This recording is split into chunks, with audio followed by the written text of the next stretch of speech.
You said that women are misguided. We are not misguided. We do not need you to shepherd us.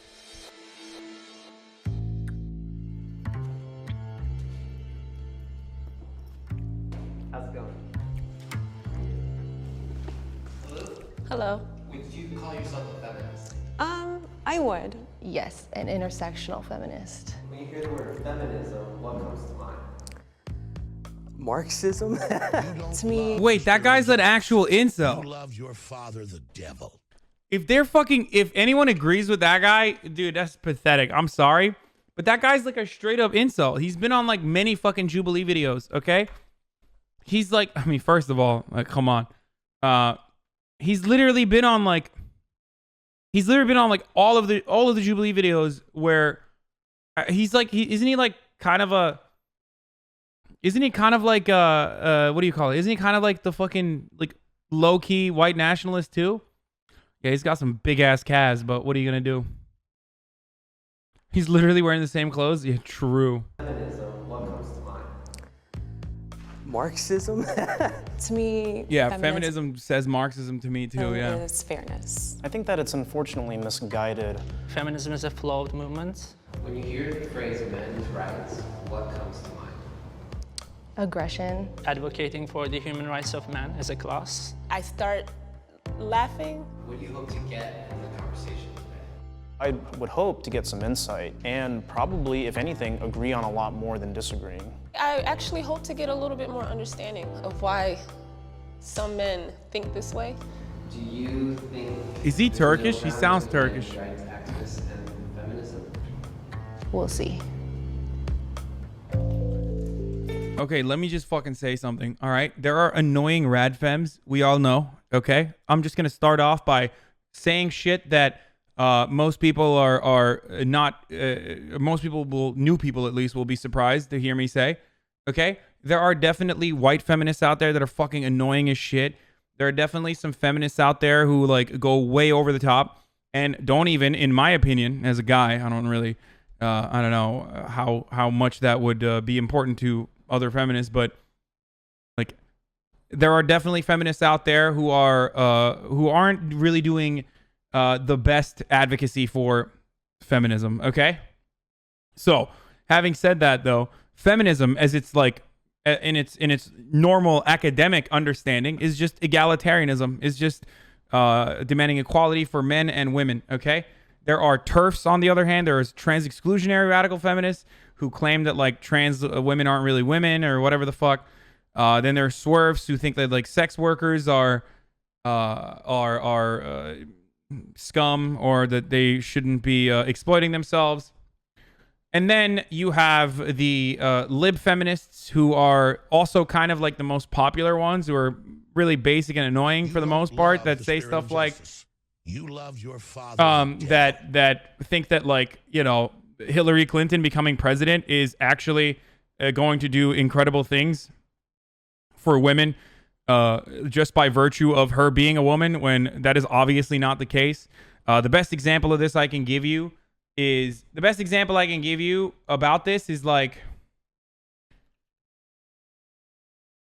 in CSGO. React Anderson, then CSGO. Okay, the best example I can give you as far as like the silliness of liberal capitalist feminism is kind of like the Nike commercials, like where Nike will advocate for like powerful, strong female figures. Meanwhile, they're literally exploiting fucking women and young girls in factories in Indonesia. So that kind of feminism is not necessarily bold, or that kind of feminism is not really like true feminism that is uplifting women all around the world, but instead just adopting the aesthetics of feminism. So there are plenty of wrong kinds of feminist movements. I've talked about this extensively.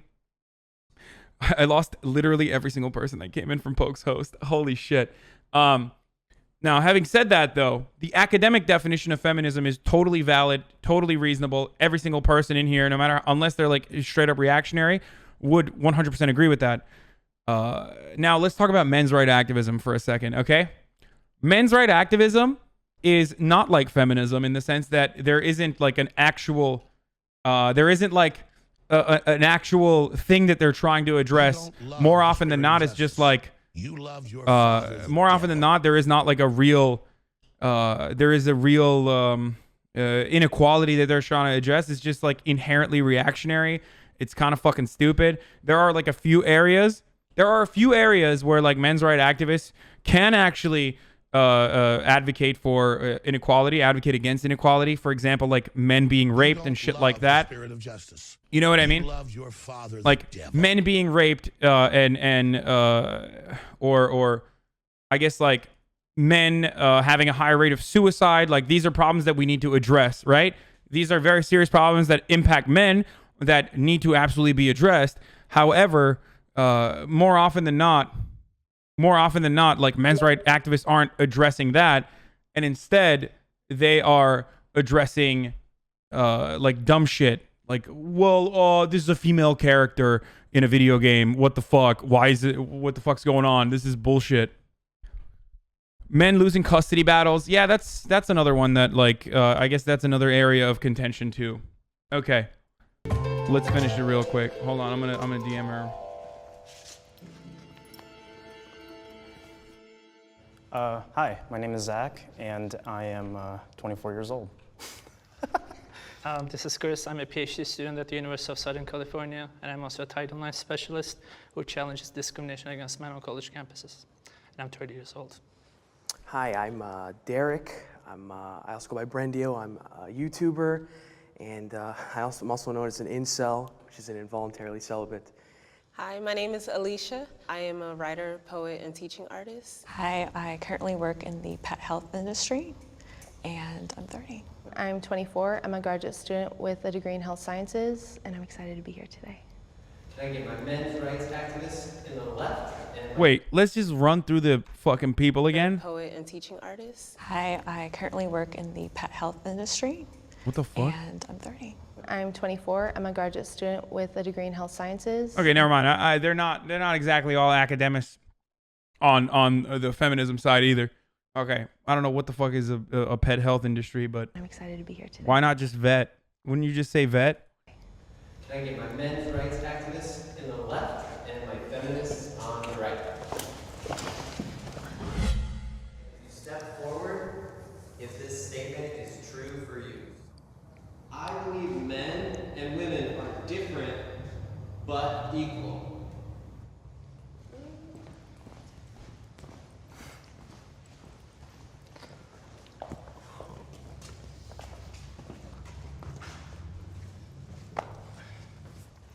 I know as a woman that I don't have the same physical strengths. Men and women are built differently. I think whenever things are built differently, it's for a reason, right? But at the same time, the amount of limits that have been put on women historically, like the fact that not too long ago we were just allowed to like start voting. Even today, like the wage gap, just all types of stuff. Like women just don't have a lot of rights that are just, it should have nothing to do with what gender we are to be able to be paid equally or just be treated with respect. So I'm gonna keep it real. I do believe that, of course, Okay, this guy's Turkish, I think, or something, but I'm gonna keep it real. I think these girls are gonna get rolled.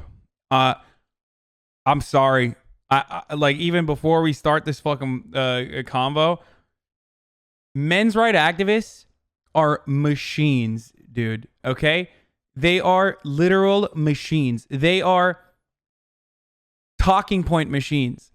They are impossible to fucking deal with, especially if you have like a couple dudes who have good memory on top of that too. Holy shit, you're fucked. He's going to drop so many stats. He's going to gish gallop the shit out of these women. And by the end of it, they're probably not going to look great. Let's see. there are biological differences between men and women. And of course, there should also be legal equality. Of course, I disagree with the idea that women face systemic discrimination. You just mentioned the wage gap, which has been debunked so many times. I've studied evolutionary biology quite a bit. And See, this is what I mean. Like, bitch, you're a YouTuber incel, dude. What do you mean you studied evolutionary biology quite a bit? Get the fuck out of here, dude. Let's see. I've watched so many JF Garepi YouTube videos about where they talk about how the skull sizes of the African American is a much different than the white skull size, and therefore there is a genetic differences. So yeah, same logic applies to women and men as well. All right, let's see. Men and women are very different from not just a physical, the bone structure, the neurological department as well as the chemical balances. And also, I don't believe that men and women are equal under the law either, or they should be rather. Children are not equal under the law. And it's not because we hate children, it's because we love them and we want to protect them. So if you believe we're not equal, then that you're inferring that one would be greater What? than the other. Well, so let me So that's what chime in I'm with my trying to- perspective. yeah. As far as not being equal, I don't think that that necessarily means inferior or superior. When it comes to certain things like roles like childbearing, a woman is going to be far more productive and a lot more nurturing than, say, a man. And when it comes to doing a lot more of the heavy lifting and the work, a man is... I'm sorry, but wait, I need to go back to this. Imagine being fucking this Not guy. equal, then Love them. you're Imagine being this guy and being like, well, children and men are not equal either. It's like, dude, you would literally die if it wasn't for your mommy feeding you chicken tendies for all the good boy points you've secured. What the fuck are you even saying, dude? Like, as though this guy can live in the wild. You know what I mean? Like, what? Well, women need to be nurtured and paid attention to and cared for. They are kind of like a child. I, on the other hand, probably would die if I saw sunlight for more than 20 minutes. Jesus Christ, dude. Who is he protecting, dude? Who is he protecting? I could sneeze on this guy and he would literally die because he'd be exposed to bacteria that he's never seen before because he's never outside, okay? Why do these guys always think they're like mega chads? Like, I just like, it's so weird.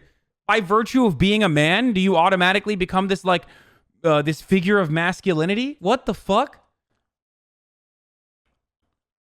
What is this argument? Okay, let's just keep going. inferring that one would be greater than the other. Well, so let me So that's what chime in I'm with my trying to- perspective. yeah. As far as not being equal, I don't think that that necessarily means inferior or superior. When it comes to certain things like roles like childbearing, a woman is going to be far more productive and a lot more nurturing than, say, a man. And when it comes to doing a lot more of the heavy lifting and the work, a man is probably going to be more suited for that role. And I don't think that that makes them any better or worse. Yeah, you know, roles like fucking what? Picking up heavy stuff and putting them in top shelves. Like, okay, there are industries in which men can excel over women that are, I guess, more physical, but is that the overwhelming majority of fucking industries? Like, what are we talking about? And even then, aren't there plenty of women who could still do just as good as a job? This guy, like, what does he think? We still live in, like, the industrial working phase where everyone in America is still, like, working in the coal mines? It's so stupid. Nice, dude. Nice. Nice point there. We are just built, created, and born different. I would also like to elaborate. I am not saying that they are worse overall or better overall. They complement like each other. Like he said, yeah, they do. They complement each other You know, beautifully. They work very well together. We when need they each are other for working in that for proper- offspring. I yeah. mean, that's part of the beauty of it. And I think trying to equalize them and make them the same and, you know, transition and all that, I don't believe. He's still right, though? Dude, I mean, no, he's not right. He would be right if men were all over 6'4" and women were automatically 5 foot. There are still plenty of weak soy boys on the men's side, including this fucking guy. Like, who do you think is going to do more heavy lifting? This fucking guy or like a woman of average size? Okay? Get the fuck out of here. What is this? What is this dumb shit? And here's the thing, okay? If you're a soy boy, that's perfectly fine and awesome. Okay? That's perfectly fine and awesome. Just don't be a fucking idiot and act like like all women are fragile creatures and shit. And I think trying to equalize them and make them the same and, you know, transition and all that, I don't believe is going to be the most conducive when it comes to the family raising children, but also just for overall well-being. I want to note that you brought up children being unequal to adults. I just hope you weren't comparing women to children. I mean, it was technically a comparison of women Okay, and children. I don't need you to suppose. protect me. I just need you not to harm me. I can protect myself. I'm very capable of doing what I need to do. Okay? Okay, sure. 100%. Yeah, this guy. I am an incel or an incel advocate, I suppose. I don't hate women at all. This guy's such a they're different, grifter. and they have aspects that are superior to men as well. It's just very contextual. The classic argument that Nazis always make is like, well, you know, the Jews their IQ points are actually higher on average than whites, or the Asian IQ point is actually higher than whites on average. So I'm not saying that, you know, one race is superior. I'm just simply saying that they're different than one another. They're different. Also, here's a number of things that we should do with that information. Now that I set the baseline as descriptive, here's a number of things we should do with that difference. It's so funny. It's like, yeah, it's just simply different, which is why they should stay in the kitchen, whereas men should be out there doing the heavy work and the lifting, and we should go back to a traditional society. Also, this is exclusively because, or at least for a lot of incels, the reason why they want a more traditional society and more rigid gender norms is literally because they think it will increase their chances of fucking, okay? And what they fail to recognize, or what they fail to realize, is like, even in a, for example, white nationalist society, there's still going to be that same Pareto principle that they absolutely despise, okay? 20% of the Chads are still going to fuck your girlfriends unless you become a little bit cooler. And there are definitely plenty of things you can do to become cooler. Just number one, keep it cool. Okay? Just don't be constantly talking about how you're a fucking incel. I mean, I do it all the time too, but just stop self-cucking yourself. Good way to start. 2, take a shower. Important.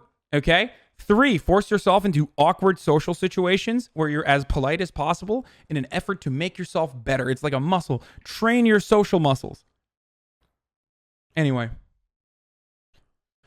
Let's keep going. Love the spirit of justice. Hit the gym. Love your father, the devil. Inside the war, the yellow hoodie to this video shoot and not one of Domi's champion. Hoodies dance game. I think that toxic masculinity is definitely a real thing. It's kind of just the idea of what masculinity should be, but it goes wrong a lot of the times, saying that violence, sex, power, being a controlling person makes you a man.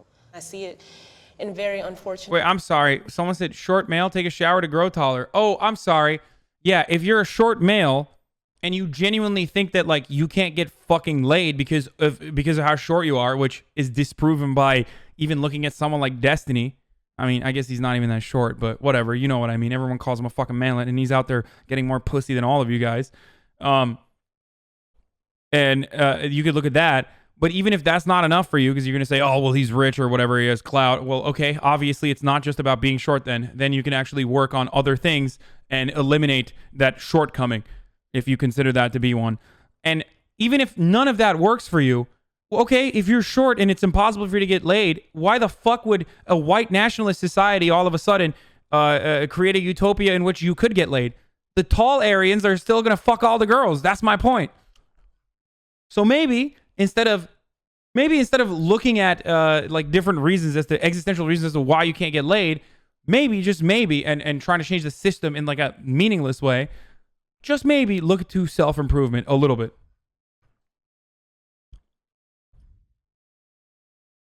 Places like when the young men or boys in my family, even from like toddler age, are told you shouldn't be crying, boys don't cry. And what that turns into, I see it when I'm in a bookstore and a guy who tries to get my number says, why y'all always gotta act like that? And he sincerely had this like cracking voice, like he was hurt, but it was an entitlement. And that's toxic masculinity. It's saying like, you don't realize how your behavior is harmful. What does toxic masculinity mean? Is it character traits? Is it upbringing? The suppression of feeling for a lot of men, because throughout childhood, they're told man up. So because of that, there's a lot of repression. Repression then is usually channeled into anger for some people because they not always know how to express because they're told not to express. So upbringing. and That's part of environment. it, Okay. yes. But not something that's inherently a part No. of men. No. I think that, when you're showing your emotions, especially to random people, random women in some cases, they will view you as weak. I was raised by a single mother. I love her. She's my mom. I love her. But I could have used being told to act like a man. I think back, there were some cases where I was too emotional, and that negatively affected how I, what happened to me. And, May I ask a question? Sure. What is your definition of weak as a man? Not being as forward as you could be, not being as honest, or trying to be not as emotional as you don't need to be. You don't have to cry over a cut. I know sometimes cuts hurt a lot, but sometimes it's necessary to be strong for the benefit of not just yourself, but for the people around you. It's fine to act emotional in certain cases, but I don't think it's fine to act that way with a woman. Maybe you have a really good friend and he sees you cry, he's your best friend, and you're crying about something really personal. I think that's fine. I feel like you're. What if the best friend is a woman? Is he just like throwing that out as an option? He didn't even make a single coherent point here. I'm just.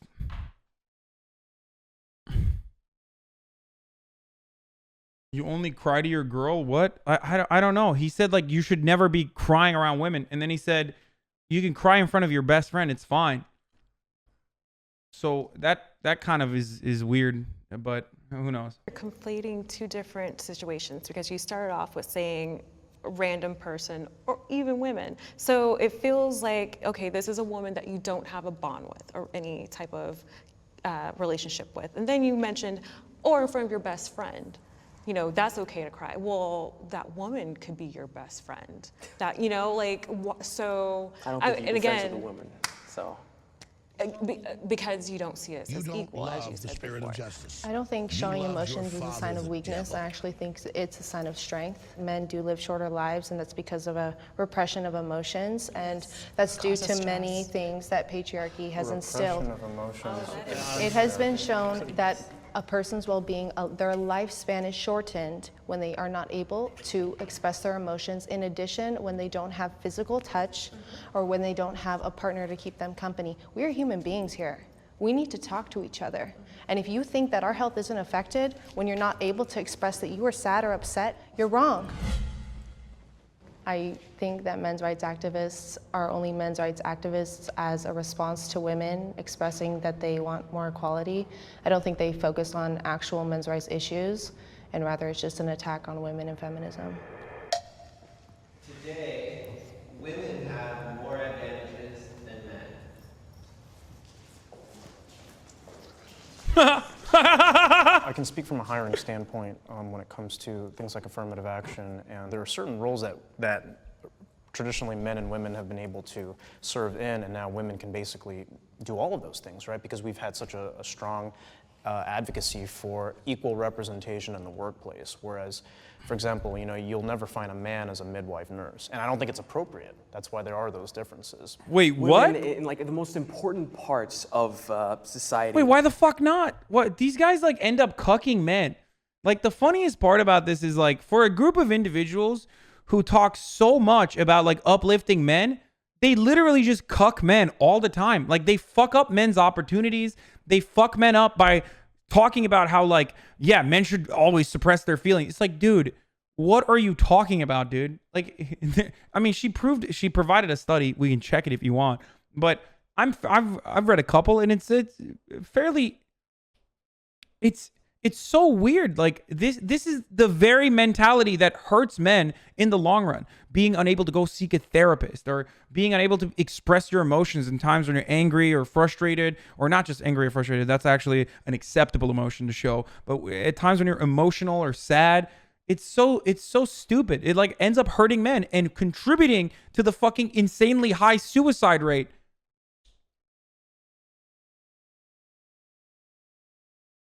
It's just it literally hurts men more. Being a men's right activist in 2019 is hurting men more than it hurts anyone else. Having this guy as your advocate Like, imagine, and I'm saying this guy's your advocate, as though like I'm not a part of this fucking the gender that they're trying to protect or whatever. But like, literally, like I don't want this guy fucking speaking for me, dude. What the fuck? This guy hasn't figured shit out. At least like the early stage grifters had, like, you know, the Tony Robbins of the world had like figured themselves out from a functional point of view. Aesthetically, they were wealthy. You know what I mean? Through their grifts, they cleaned up nice. You know what I mean? Even Joel Osteen, perfect example. Joel Osteen is a Christian megachurch evangelical grifter. Okay? But at least he presents himself as a successful individual, and he is to some degree. Whereas this guy hasn't even figured his own shit out. So what the fuck is he doing? Have an advantage. There's a lot of positions that men simply aren't getting hired at anymore because of, you know, the fact that they're a man.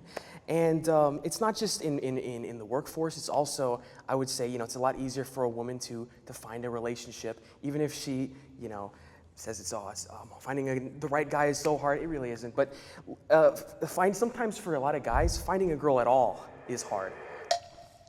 Wait, I didn't even understand. Says it's a lot easier for a woman to find a relationship, even if she, you know, says finding the right guy is so hard. It really isn't. But sometimes for a lot of guys, finding a girl at all is hard. That statement alone is only applicable to you if you're already if you already believe what he's saying. You know what I mean? Like, dude, everyone has issues, man. Like, I don't fucking understand. It's literally just like, it's one of those things where you're like, oh, well, I agree. I kind of feel like he's right. So I'm just, and I think I agree with him. So it's fine. And by the way, speaking of which, I fucking cry about not having good relationships with women all the time on the stream. Everyone shits on me for it nonstop. Okay. So Chads don't have it easy either. It's more about personal problems that we all go through. Also capitalism. If I have to consider what I wear before stepping out the house, because I don't want to draw some type of attention, I don't know how many other men have to consider, is this outfit going to be deemed safe for me? Any situation that I have experienced where like I physically felt endangered simply because I don't want to give my number out. It's part of that entitlement for men. You're not entitled a conversation with me. You're not entitled to my number. That aside, it's like, are you going to make one example of the entitlement of men when it comes to asking for your number be the all-encompassing thing that all men have a problem when it comes to approaching women? Well, firstly, it's not just an example. It's not necessarily all men. I don't dislike men. I love sports, I play video games, I have bros, I hang out with dudes. We just want men to realize that if you have friends that are having locker room talk, as a man, as an ally, please say something to your friends. Do you think repressing that is really the solution here, though? If it's in a healthy male space. I don't think that's healthy. I think it's No, I'm toxic not, in itself. I mean, if you're making jokes and you're doing all of that. Jokes that are harmful jokes are not healthy because they just lead to people normalizing things. People always say, oh, it's just a joke, but when someone else hears it, they don't realize how that resonates, and again, how that turns into violence. Like, this is not an isolated situation. I'm only thinking of 3 off the top of my head, because if I think of too many, I'm gonna spiral So right now. what's the Okay, that's terrible. All right, here's where I lose everyone in my audience that is like woke or whatever, but this is a terrible look. It's a terrible look. I feel like you got to pick and choose your battles. I completely understand where they're coming from, but that is not a battle you can win. Like, that's just like, and also the other problem is like they're so vague about what kind of jokes they're talking about. Like, are you making rape jokes? Like, what are we doing? Like, what kind of jokes are we talking about? Like, what is the setting? It isn't a battle you can win either. It's funny meme there, buddy. Funny meme there, Bow Bow. I think that's one of those battles where it's like already pretty established at that point that it doesn't need to be had over and over again. unless you already are inclined. Anyway, I don't want to get drama baited, but they're being vague, and I think they're intentionally being vague. Both of them are. I think both sides here are being purposely obtuse so that they don't like get nailed down on anything specific. And women engage in like locker room talk in their own way. But a perfect example of this would be like, okay, if she were to say like a couple guys are having a conversation and they're talking about like pussy sizes or something. I don't know what the fuck, whatever. Like someone says, oh my God, like this girl has flappers or whatever, right? And I know that a lot of people are gonna immediately revolt and have this weird reaction to that and say, what the fuck, that's disgusting. Well, okay, women talk about dick sizes and dick shapes. Like, I would consider that or classify that as like totally in the realm of like acceptable conversation that both parties can have in the privacy of their own spaces or with one another, literally. Hasan doesn't know how pussy looks. Flappers. I was talking about fucking... I don't want to talk about it in like more graphic detail. You guys know exactly what I'm talking about. Okay?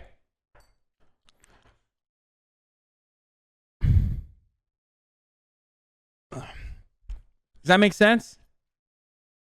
Do you know what I'm talking about? A lot of people have never seen a vagina, so... It's Nasha. Curved up is the best shape. Yeah. Anyway, let's keep going. I think breast feels like bags of sand. I bet you think your tits feel like bags of sand. Yeah, I've never had sex. So, or I've never had sex, nor have I ever touched a female woman. So I don't know. I guess they feel like bags of sand.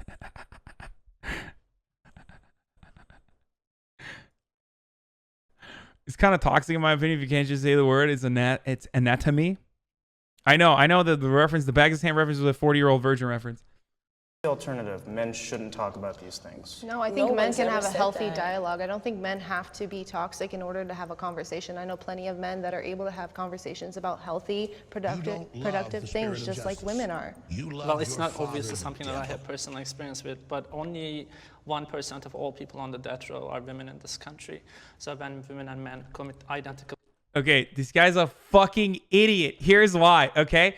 I shit on this all the time when I'm talking about, prisons are such a perfect example of feminism completely falling apart.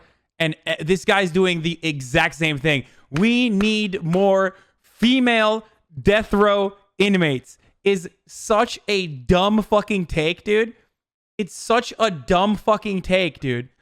Like, the point is, we need to apply a structural analysis as to why people are finding themselves on death row. What are the socioeconomic conditions that land more men in prison than women? Okay? It's so dumb that like both parties do this. Both sides do this. It's like they completely miss the mark. They completely fucking miss the mark and end up advocating for more punitive measures. And it's so silly. I hate it when feminists do similar things, like when they apply a similar analysis and those aren't like real feminists. And I hate it when, I guess, men's rights activists do a similar analysis as well. Crimes, women are much more likely to, for example, escape the death penalty.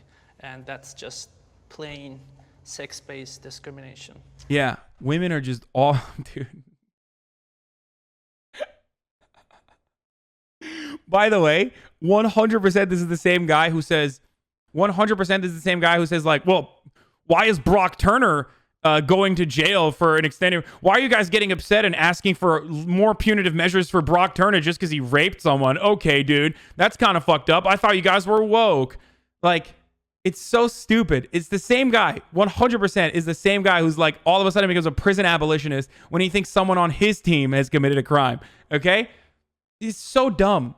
It's like such a stupid fucking argument. Okay, let's keep going. Hold on. I agree on. That's true. Look, I'm thinking about basic needs like around the globe, the women who don't even have like proper like sanitary like products. I mean, I have to agree. Just small things like a tax on a box of tampons. Do you think I choose to do this monthly? No, trust me. So why should I have to pay taxes when this is a medical necessity? We're just like dismissed. A lot of our symptoms, a lot of the things we report, especially women of color, but women across the board, are just treated a lot less equally. I'd say that I'm an advocate for what I believe the role that men play in society. I believe that their views should be expressed openly, that they should be given a platform to do so, and I believed in men unapologetically and unashamedly being men as we were created. I think in my heart that there are things that men are entitled to. I am all about human rights, and I do consider the rights of every human, but every time I hear of a men's rights activist, I hear anger and I hear very illogical reasoning, and it just boils my blood because it's a setback for all of us. I feel that the other side does not understand my values. Hey, something we can all agree on. I think a lot of times when a movement is created, the other side thinks that they're being attacked or think that it's some like attempt at erasure. That's not what feminism is about at all. What do you need a whole men's rights activism movement for? I'm sincerely confused.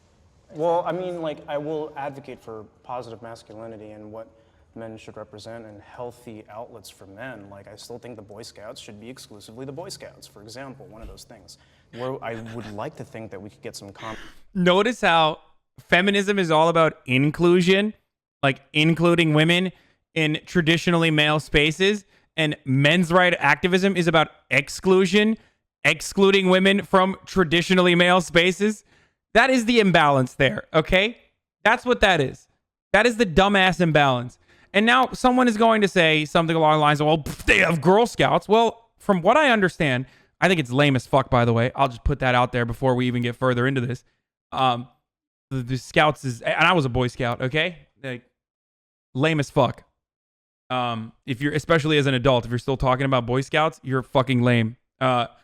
From what I understand, though, the Girl Scouts is like extra lame, and it's all about like like selling cookies and shit. Whereas like at least Boy Scouts, you like learn some cool shit.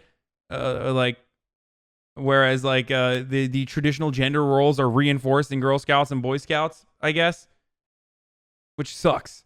Like, and totally understandable that like some girls want to fucking do the cool shit. Okay. Anyway. Okay, so let's keep going. So that's why it's like a dumb conversation. Common ground is when it comes to the clear biases that are in the court system, especially in the marriage and family courts. And I don't mean like make Boy Scouts sell cookies. I mean make anyone who wants to fucking do like learn knife tricks and shit, learn knife tricks, okay? It doesn't matter. It doesn't have to be like limited by, I don't know. I was a scout in Turkey. It was so stupid. In other countries, scouting is integrated. Yeah. In Turkey, scouting was integrated. In Turkey, scouting is integrated.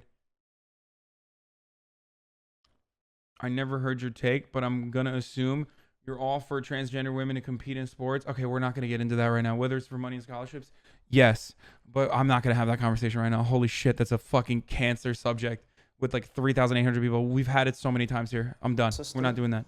Right? And right there is what I would advocate for when it comes to men's rights. The things that stand valid, like that I'm hearing from y'all that are like valid to me, come from a place of like, I'm treated like unfairly by the system versus a lot of the things women are saying. It's also America and the system as well, but a lot of it is like harm from men. How and where? How and where what? Where's this harm from men coming from? Okay, it started when I was young. I'm not gonna talk too long. I was 16, got a bottle thrown at me because I told a boy no. It started when I was in a club, a boy touched me. I said no, he kept touching me. It got to the point he got violent. It gets to the point that the only reason why a man decided to stop touching me in the bookstore I talked about earlier is because he realized my husband was not too far away. And he said, sorry, bro, never said sorry to me. That's why, and that's off the top of my head. This is why I get upset, because I'm like, I'm here to talk about like how you feel, but when you just dismiss the fact that women... Incels in the chat saying triggered, haha, or triggered re would shit their fucking pants if I was physical with them. Okay? If I walked up to them in a similar circumstance with a commanding presence and did a fraction of what she was describing, you would literally shit your pants. You'd piss and shit your pants, cry to your mom, and look for the nearest group of people. And it's a totally understandable fight or flight response that you would have in that circumstance. No one should do that to other people, okay?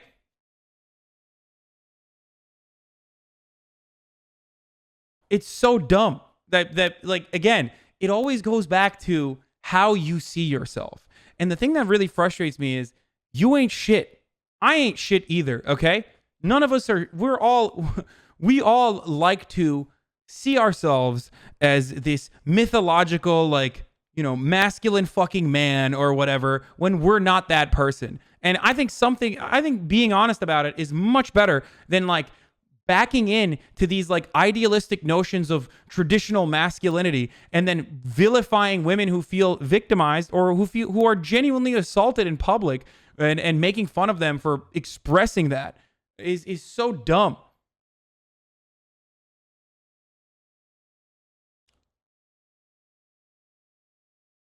It's so fucking stupid. Everybody knows you ain't shit. When you write in the chat, like, triggered, you would be in a similar situation, my friend. Okay? There you go.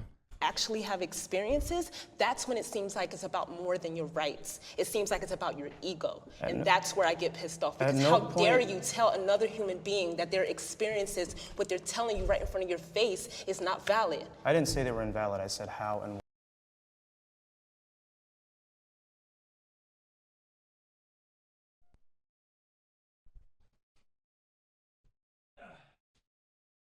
Uh-oh. That was weird. What the fuck?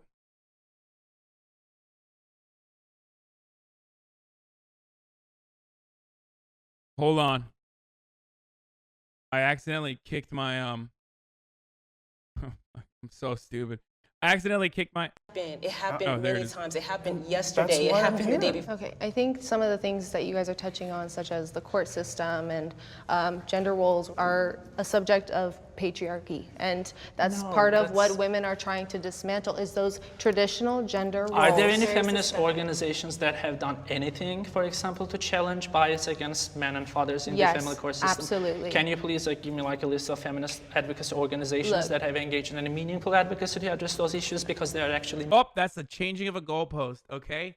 Notice how he's shifting from, can you give me some examples? And she was like, sure. He asked, are there any feminist advocacy groups that have advocated for men's rights? She says, yes.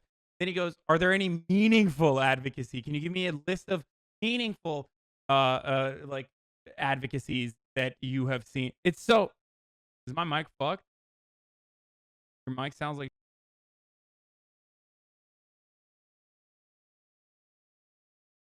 Really?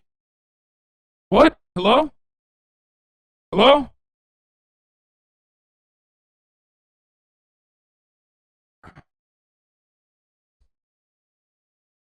Fuck, dude.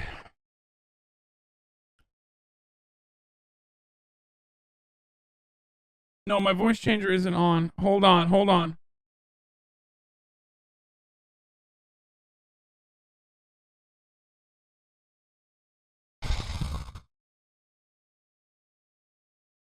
Hold on, it's not.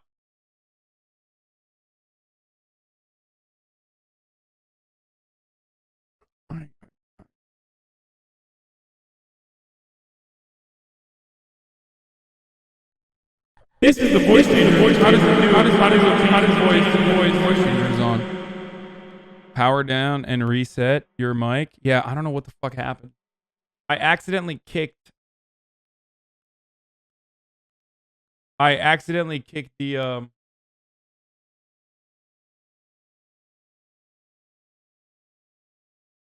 Wait, if it got fixed? Crean says, every day I watch this guy watch Jubilee videos and I think to myself, when does Hasan get a turn? When does he get to sit on an uncomfortable stool and maul at someone IRL? When does he get to hug it out afterwards and call them a cunt? Thank you, Creane. Is it fixed? Wait, what the fuck? I literally turned on the voice changer and then turned it off and it fixed itself?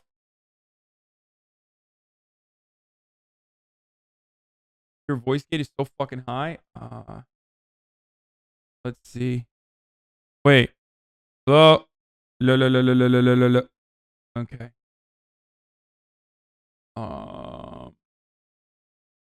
No, my gate is normal. And my microphone levels are normal too, I think. Like, this is good. It's only bad in the ending and the beginning? It's still a scuffed? Okay. None. Okay, I know that you came with your little research or whatever. I didn't come with a list of like feminist organizations, but I know actively that there are women's organizations that are trying to dismantle those inequalities. Just one name, just one Again, I organization. didn't come with a list, my dude. There are no such organizations. Again, In what ways are men Owned, dude. Fucking owned, dude. Yeah, I fucking wrecked you, dude. I hate that so much. I hate it so much. Especially because if you reversed it, if you fucking pulled a reverse Uno, he is wrecked in a similar fashion. And the guys that normally do this are just doing it because they read like fucking Wikipedia articles. So they're like, oh, I'm the prominent. Yeah, where's the Crowder Notebook of Stats? Name one MRA group that has ever advocated for women's rights. Ay, ay, ay. Actually, to be fair to the MRAs, I bet he does have a list, okay? I've told you guys this before from the beginning. Like, these motherfuckers are like, they are straight up, like, they have the energy of a tour guide who's been working at the fucking wherever they're doing a tour for 35 years. They have the energy of a zookeeper when it comes to knowing everything, okay? They have memorized so much garbage information that it's just like they thrive on debates. So this is it. Like, they're waiting for their opportunity to be like, well, actually, according to the Norwegian Institute of Nationalist Sciences, a study conducted in 2008, women are actually better suited for working inside of the kitchen. Like, it's just, what are you going to do? How are you going to fucking counter that? It's like, well, oh yeah, well, I read that study. You're wrong. Here's a number of different studies that are actually correct. Like, no one fucking behaves this way. It's so annoying. They spend every waking moment justifying or trying to find whatever like empirical looking research justifies their tilted worldview. Okay? Isn't that kind of like internet atheists? They are literally. It's the same energy. You notice how comically bad the subtitles are? Yeah. Yeah, they're always terrible. I just keep them on usually, but men's rights at risk? I think there has been significant progress over the last decade or so, especially in the legal. Imagine complaining about people researching their position. Imagine thinking that looking up fucking shit ass one-off non-peer studied research to fucking justify your confirmation bias is actually researching your side. Come on, homie. You can do this a little bit better, okay? I've been debating shitlords like you since I fucking got on Twitch. Good take, dude. I thought he was Turkish too. People are saying he's Greek. It's like research, like a fucking, yeah, flat earth research, dude. It's like talking to a flat earther. Field, but I think there are still significant disparities that need to be addressed, such as poor health conditions, bias against men in the criminal justice system, bias against men in family courts, and bias against men in the educational system, especially in colleges. Men and women should be allies. He has a real Turkish body, dude. That's a Turk body. That's a Turk stance and a Turk body, okay? I'm going to keep it real with you. That's a Turk ass stance and a Turk ass body. İteli oğlum Yunan'a. He's fucking Turkish, okay? Whatever, dude. He has a Turkish accent too. I got real Turk vision, so I don't know. Kursat means Turkish hero. Why you capping? He's Greek. Adamın adı Kürşat oğlum. I know. These motherfuckers are like, he's Greek. He's Greek. He's Greek, bro. He's just Greek. Totally Greek, dude. Men, unfortunately, many of them don't want to even have this open dialogue that we're sharing right now. We need men to help be allies, to help speak to other men. It strikes me like the way you phrase this, you almost want men to say certain things that you want them to say, as opposed to maybe actually listening to what they're saying. What certain things would I want to Just hear? kind of like men. Oh yeah, that's a really fun point. Sorry, I gotta. Oh, he went to Bilkent. Oh my fucking god, Ankaralı bir de. Ankara bebesi lan. Any Turks in the chat? Any fucking Turks in the chat, dude? My man went to. Oh shit, reverse Uno. Okay, well before we get to what she said, based Ankaralı. Ankara bebesi. Tam Ankara bebesi amına kodumun Kürşat'ı. Ağzına sıçtığımın pezevengi. Burada utandırıyor Türkleri. Yavşak. Amına koyayım. Okay, Ankara bebesi. Okay, that was for the Turks in the chat. Okay,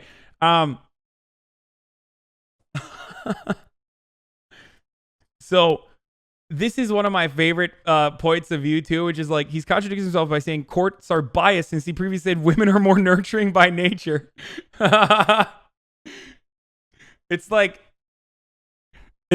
whenever they say like, oh well, women are more nurturing by nature, but also like the court system is biased because they keep giving women the children, but they're also more nurturing and they should take care of the children, except for in instances of court cases, in which case men should be getting the children. This, you almost want men to say certain things that you want them to say, as opposed to maybe actually. Are there any research studies that look into the impact of increasing diversity in work environments? Yes, they're all capitalist as fuck, but I think, what is it, like 35% increase in revenue in diversified workplaces over non-diversified leadership positions? Like, not diversified workplace, sorry, diversified leadership positions lead to a 35% increase in revenue year over year. Women are more aggressive. Why aren't more women in prison? Oh, that's funny. Yeah. Overall productiveness in the workplace as well. Why would that be a thing? Because fucking, what do you mean? Why would that be a thing? Capitalist businesses love scrutinizing every aspect that could potentially marginally improve their circumstances, marginally improve revenue, marginally improve productivity. So of course they look into this, like they look into every single thing. Make fun of incels for having random studies memorized. By the way, I mean, I'm a political commentator. This is literally what I do. I debate and talk about this shit for a living.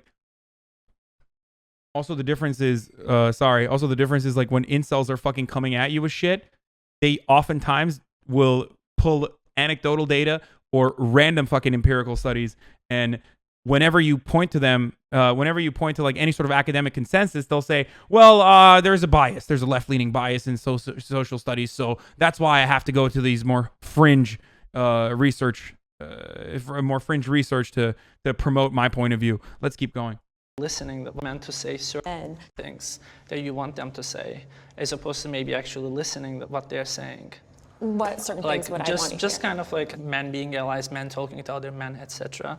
I'm completely okay with that, but I'm not going to repeat like feminist talking points to other men. We all believe different things. We may be under the label of men's rights activists, but for example, I'm probably the most traditionalist person here. I think we should be allies, but maybe us being allies in a patriarchy wouldn't be so bad.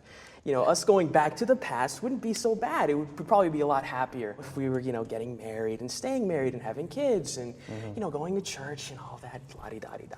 While speaking to the three of you, I feel like they're... Dude, these guys suck so bad, dude. I'm sorry. If you're this person, you suck. Like, just... Oh, God. Fucking tradcasts are so delusional, dude. I liked them more when they were fucking dipshit, tip, milady atheists, okay? What happened? What happened?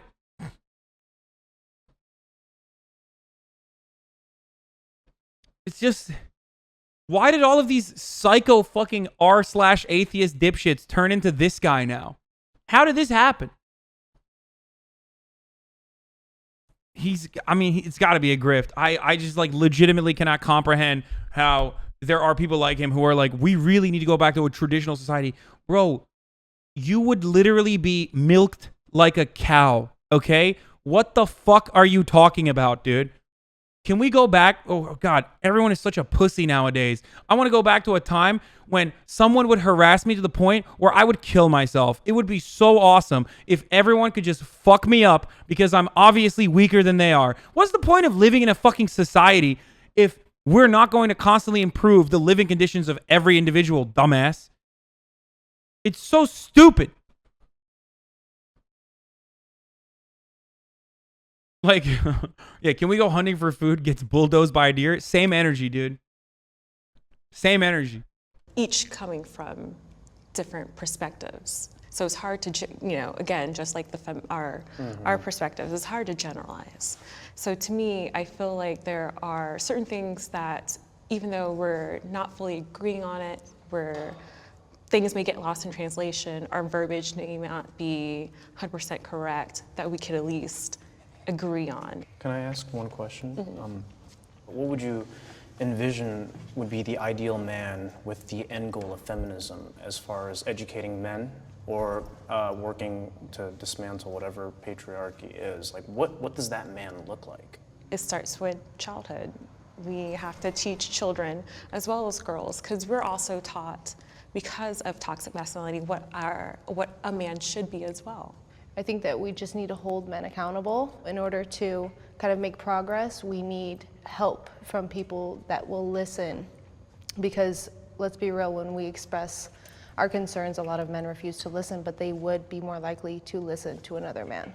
Do you also feel like you have an ethical obligation to challenge other women or other feminists when, for example, they deny that men face discrimination? When it comes to things like, oh, men can't be abused. I've had this conversation with another woman, and it's the idea that just because a man may be physically stronger than us, does that mean they cannot be abused? And because of that, again, fairness, women need to be held accountable as well. I want to understand their viewpoint. As a woman and a woman of color, I know how it feels to be disenfranchised. So I want to understand why they feel. I'm having a really hard time paying attention to this. Am I wilding out? Are you guys having a hard, like, I feel like did they cut like half the fucking answers in this or something? It's just like really weird where they like skip around so much where I'm just like, what the fuck? What do you, like, I literally have to like rewatch it. It's because she's a woman. Yeah, I can't, it's my toxic masculinity. I can't just tune out women. Stronger than us.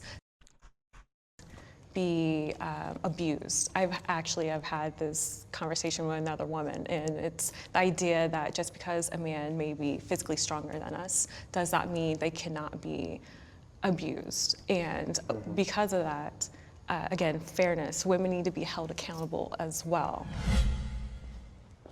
I want to understand their viewpoint. As a woman and a woman of color, I know how it feels to be disenfranchised.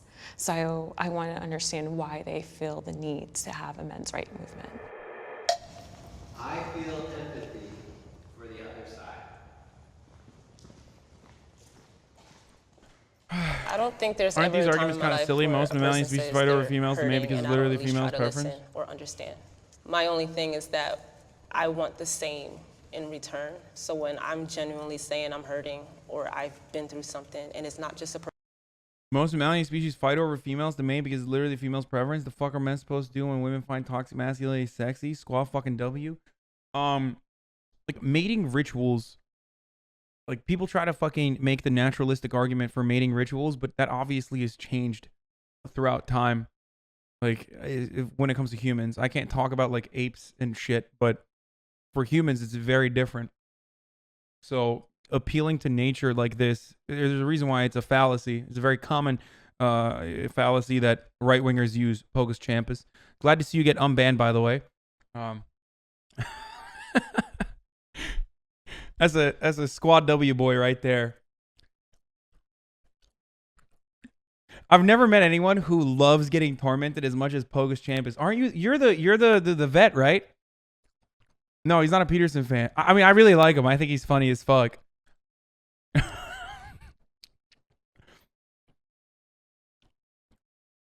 But like, I like him because he's one of those dudes who's like, no, I'm still gonna watch 9/11 Andy's channel. Like I know he like everyone is, I guess, blowing his shit out of proportion. Okay, let's keep going. Personal experience, because I actively do this work and surround myself with women saying I've been hurt by a man before. I get that you have stories, but I mean, that's actually my question. I haven't heard y'all stories. Like, I've sat up here and said I have 3 on the top of my head. I have about he's a long time 30 sub. plus probably. And I haven't heard y'all say, this is what happened to me. I don't think that I'll ever invalidate a woman's feelings when she says, hey, I've been abused or whatnot. I don't think any of us here are rightfully saying that. But I think what's dangerous is when emotional testimony that may not always be what it is gets, creates bias, right? Okay, I feel empathy for women being lost, being misguided. Look, I don't know. You can go. Do you have any bit of empathy? Wait, no, come on, dude. I don't know. You can go. Do you have any bit of empathy for anything we said up here? Yes, I really do feel empathy for women. Why was that so hard to say? Like, for the stuff that we said, do you have any bit of empathy for the stories I said up here? Yeah, I just want to know. I do. Like, Yes. I'm not even trying to be hostile. I just genuinely want to know. Yeah, I just think that like a lot of the problems that have happened in your life are because society is not patriarchal. It's not traditional. It's Yeah, you wouldn't get raped or get treated like a piece of property if we lived in a patriarchal society, which would routinely undermine and refuse to offer you civil liberties. Because in his mind, he literally thinks like a man would save you, despite the fact that she literally used that as an example. Okay? She was like, I was getting sexually harassed in a fucking bookstore until my husband walked over. Derek, not looking good for the team, my guy. You are not doing a good job promoting the team. You're not putting the team on your back, homie. It's really bad. Bad look.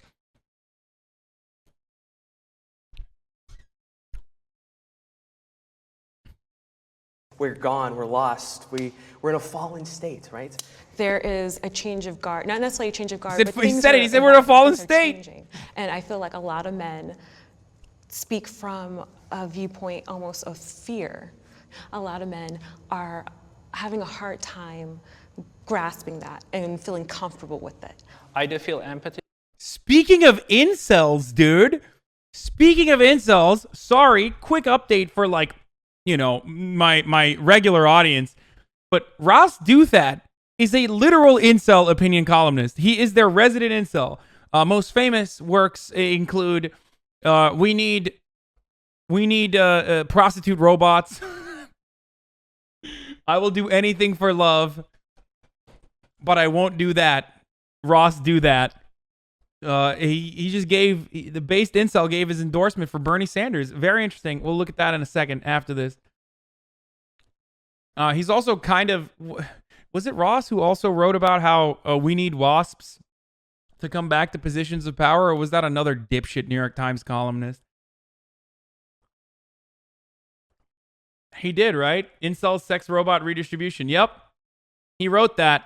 My man wrote that. Thank God, by the way. If I got banned because I showed a New York Times, if I got banned for showing a New York Times op-ed photo, it would be great. That'd be really funny.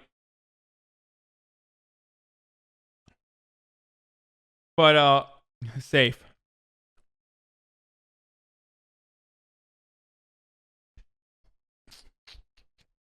Oh, yeah. Wait, he wrote that, right? Yeah, he did. Dude, he literally wrote about how, like, white Anglo-Saxon Protestants need to rule the country again. Like, they need to be the ruling class. What a great guy. No, not insects, dude. He straight up said, like, He straight up said, like, we need to have white Anglo-Saxon Protestants run the country again. It doesn't get like more white nationalisty or white supremacist-y than that, I think, but whatever. For your personal experience, but I cannot sympathize with your ideological position because that ideological position is built on a fallacy, and that fallacy is actually causing very real consequences for men as a class in this country. So I understand that you are here with us as kind of the good feminist, so to speak, that you feel empathy for men, and I believe you, but I do not believe your movement, and I do not believe your ideology. Or that fear. So wait, what is the... A lot of men are having a hard time grasping that and feeling comfortable with it.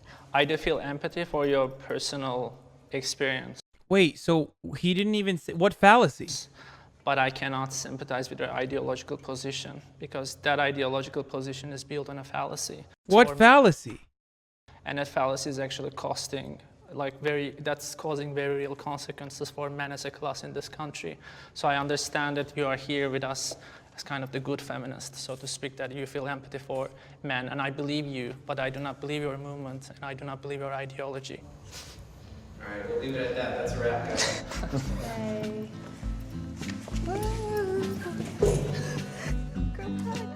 I'm sweaty. Like Okay. You are very articulate. Oh, thank you. So are you. Yes, Thank so you. are You've been in you. the story for a long time. Thanks for Really your appreciate time. it. Okay. Wow, that was. God, I bet so many fucking cringe lords watch that and were like, men are so based. Dude, there's no way I'm gonna get this right.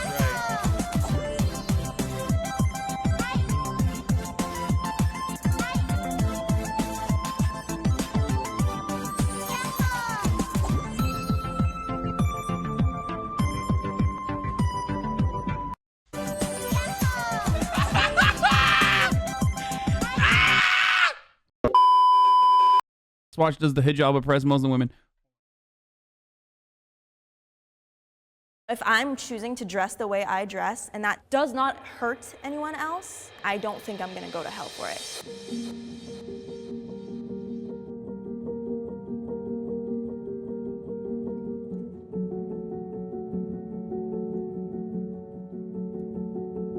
Don't be fucking r/atheist Andy, by the way. I'm gonna be really annoyed if you do that. Hijab just pretty much stands for being modest with your appearance and letting people see you for who you are, your personality, and not just your looks. When people think about hijab, they think of a piece of cloth. But to me, it's like my identity. I just haven't worn it yet because I don't think I've found a connection with it. I took off my hijab probably almost a year ago. When I decided to take it off, I kind of escaped from the Muslim community a little bit. Some of us, our upbringings, our mosques made us have difficult relationships with hijab. That's something that I had. I do think that there are certain groups that wear the hijab that think that if you don't wear it, that you don't connect with Islam. A lot of hijabis would pick on people who are not hijabis. They think that we're lesser than, or we're not as religious, or we're not praying 5 times a day. Like, no, we're doing that too. Can we be equal and not judge so much?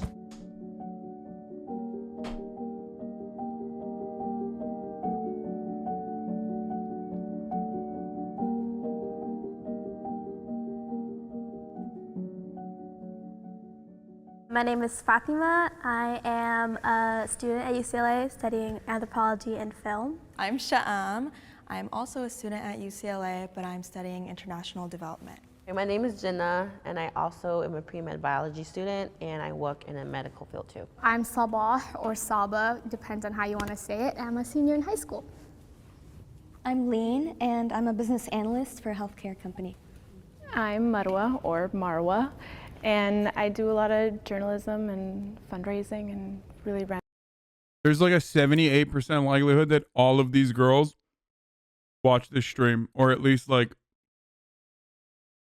definitely have watched videos of mine. So watch what you fucking say.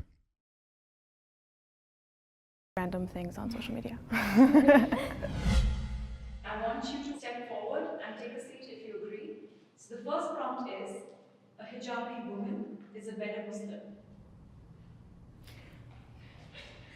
What if no one agrees? Oh. I'm shocked I'm sitting here. When we read the Quran, we get our own interpretations of it. But it does say that in there, to only show your hands, face, and feet. If God says it, then I definitely think that is better. But I don't think the behavior of acting like you're better than someone, that I don't see that's right.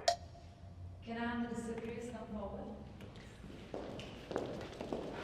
I actually have so much to say about this. Go for it, start. Okay, I think a lot of people think that it's like a point system. Oh yes, hijab ding, you know, like next level. And I don't think God is like, this person wears the hijab, you're good to go, versus this person doesn't, so you're out. I think everything else that you do weighs in. I do know many hijabis that like do not follow anything else.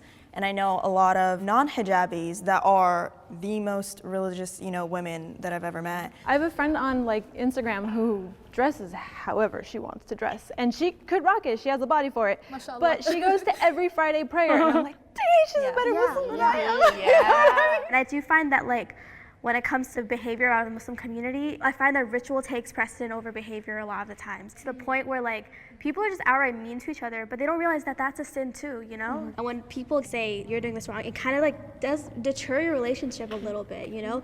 You second guess even your relationship with Allah, which should be, there should be no complications, it should just be pure. There's so many things that are disregarded as sins because they don't seem, like even like with interest or whatever, they're like it's technically a sin that people just overlook. But when it comes to hijab, that's like everyone's main focus. The scrutiny behind it is like insane. I think that Muslims create chaos around it because they want to feel like they're the right ones doing it the right way. But to your point, like if we're talking, let's talk about hijab for example, you don't do that, do you feel Yeah, like I'm sitting right now.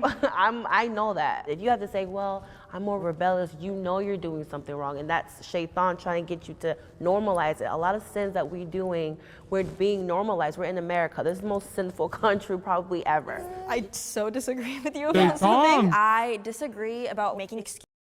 These are my favorite people on the internet, and in general, by the way. Like, little woke hijabi fucking American Muslims are some of the funniest motherfuckers on the planet. They're funny as shit. They're incredibly kind. It's anecdotal for the most part. They love to shit on the conservative Muslims. Like, they love to shit on the conservative Muslims who fucking are like, whether they wear a hijab or not doesn't matter. Like the really weird fucking conservatives, and they're also super fucking woke. Excuses. I'm not saying that this thing is okay and like. We also have a very prominent member who is a woke hijab wearing moderator in here as well. I will not do the disrespect of, you know what, fuck it. Morgan, who's very famous for saying that eggs look like boba and that she wants to, what was it? I want to suck those eggs like boba.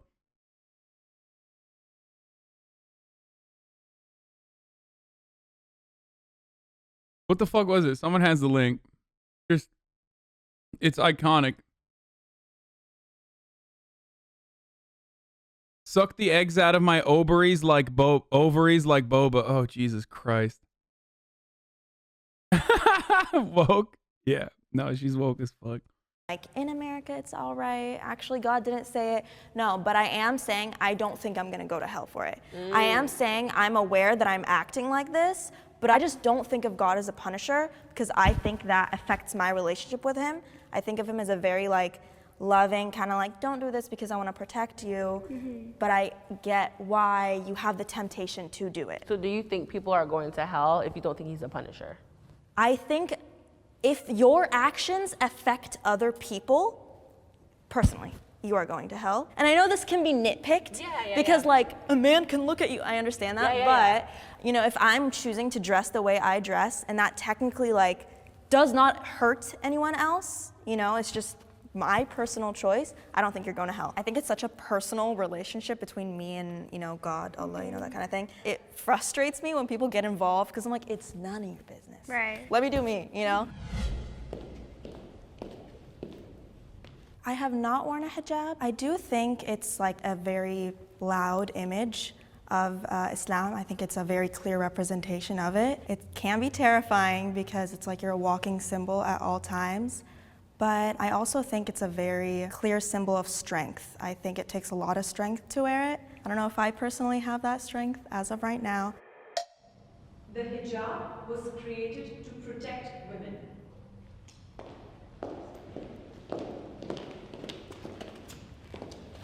That's what it said in the Quran. It said, only show your hands, feet, and face, and it's supposed to protect you from the opposite sex. Yeah, no, just like reflecting back, not just like wearing it as a headscarf, but like wearing long sleeves and like just dressing more modestly in general. I feel like it protected me from a lot. I think it is like a two-way street. I think, you know, there are a lot of things mentioned for the other sex, lower your gaze and all that, but I do think it was meant as a protective measure in a certain way. I do believe that the hijab does provide protection in some ways, but I don't think it was created for the purpose of protection. So like, if you had to say it was created for something, would you say it's more of a modesty thing, or what do you think it really represents then? Well, I think that hijab is so complicated. He also uses the word khimar, which literally translates to headscarf. This isn't called a hijab, this is called a khimar. A khimar is the actual translation for the head covering that covers your chest. And there's a lot of translations that came in that have called this a scarf, and that's where the confusion has set in. And so they're like, well, it doesn't have to cover your, or veil, or it's just a piece of cloth. When I think of the hijab, I think of it more like the principle behind it, modesty and humility and just like not being too outlandish. And so I don't think it's super gendered. I feel like the hijab is something that men in their way should be also observing. Yeah, no, that's definitely true. A dude should not be checking me out. Like, I think the hijab like prevents that. Like, for example, without my hijab, I go to like a solid like 8 out of 10 appearance, like attraction-wise. And then with the hijab, I'm like, you know, a 2. And I think it does a really good job. Like when it makes me uglier, I feel like, good job, hijab, you know? Yeah, I think we should just preface it like, Islam isn't the one dictating all this. It's literally like Muslim culture. Exactly, Yeah. exactly. That is very true. Like the way you wear your hijab, like for example, the way that I'm wearing it right now is like a no-no to many people. Yeah. Like they're like, oh my God, like, you know, that little chin is showing. Like, No. you can't wear pants. Like I can't wear pants, yeah. They're saying chin now? Like everything, the haram police will come for you for literally anything. Haram We could police? talk about this forever. The chin though.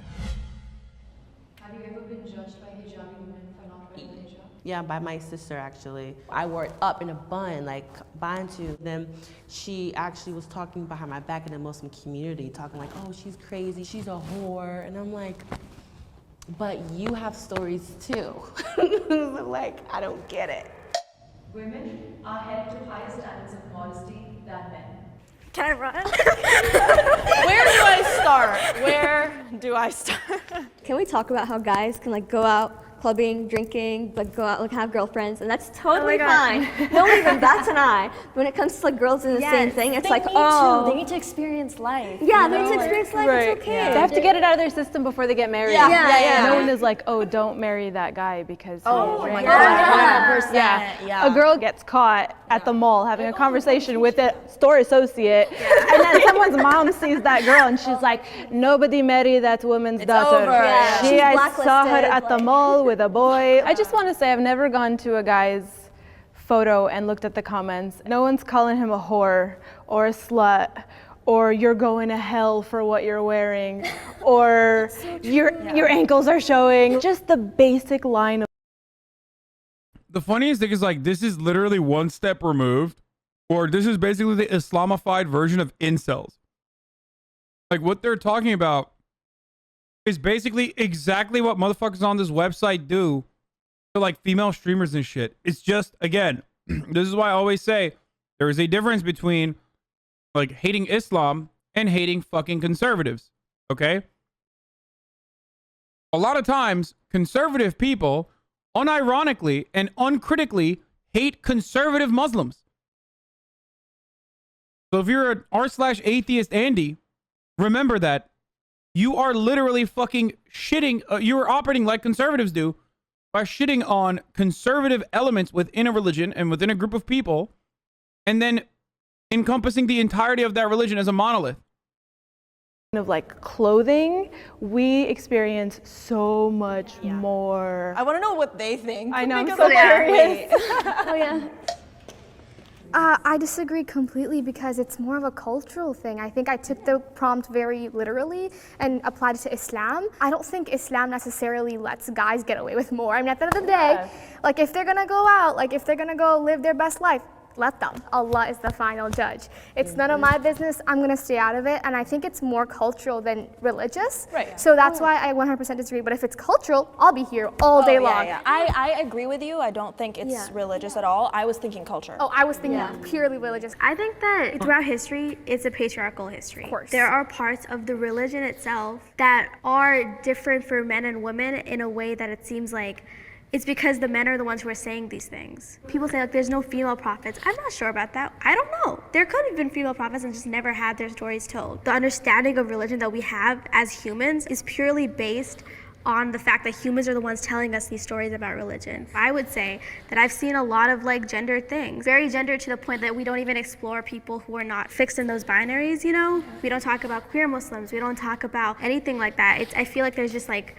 people are just too afraid to talk about that because they're afraid it's going to be questioning the religion. Before 2016, I never thought I would be wearing hijab anytime soon. And It's so funny how many fucking liberals or r/atheist dudes are like, whoa, this is so weird. Why are they talking about this stuff in this way? It's like, you've literally never met Muslim people or know very few Muslim people and have no fucking opinion on it beyond like what fucking Sam Harris told you in his podcast. Okay? And Bill Maher and Sam Harris are the only reasons why you feel the way you do about Muslims in America. And that's precisely why you fucking lose your shit anytime I talk about the Pew study that showed that Muslim Americans are literally more tolerant than white evangelical Protestants. Anytime I say this, people are like, shut the fuck up. That's not true.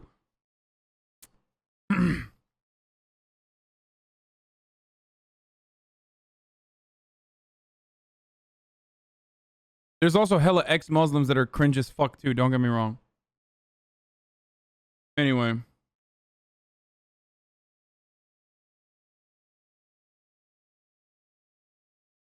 The idea seed is hard to unplant. The hijab is a person of who is Muslim that see me as lesser human that's okay to take advantage of me, or even if it's think that infidel or is even think that I am infidel that should die. I know isn't correct, but I know can't remove the idea. Am not conservative. What? You think Muslims automatically assume you're an infidel and you need to die? What? Muslim men are forbidden from showing their belly button or knees, but no one cares about that? Yeah, because that's not as rigid as fucking your face, your hair, your ankles, and your wrists. in my mind, I was like, oh, I'll get married, I'll have kids, and then like some point in my life, I'll throw it on, and I think. Call me the fucking, call me a prophet if that's the case, bro. I don't think men should show their knees either. I think shorts are crazy. I think, especially in the workplace, like no shorts. No shorts in the workplace, motherfucker. What are we doing here? I think I was being guided in a wrong way when it came Unless to you the got sexy conversation ass around legs, hijab. in which case it's all right. Wearing hijab is a promise between you and God. A more difficult level of faith, but the struggle is part of the devotion. A non-Muslim person can wear a hijab.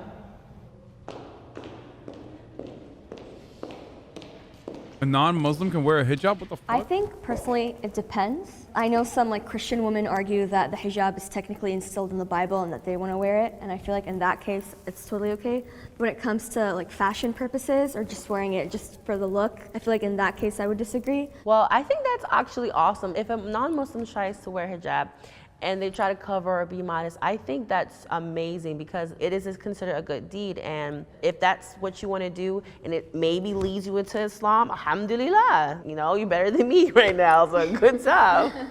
I think I was looking at it more like if I had, let's say, a non-Muslim friend that wanted to come with me to, let's say, the mosque, and they put it on, I think that's acceptable. Yeah, it's to be respectful. Yes, exactly, Yeah. very, yeah. I mean, you literally have to. You can't go in the mosque without putting it on. I don't know what's up with that. Alhamdulillah and all, but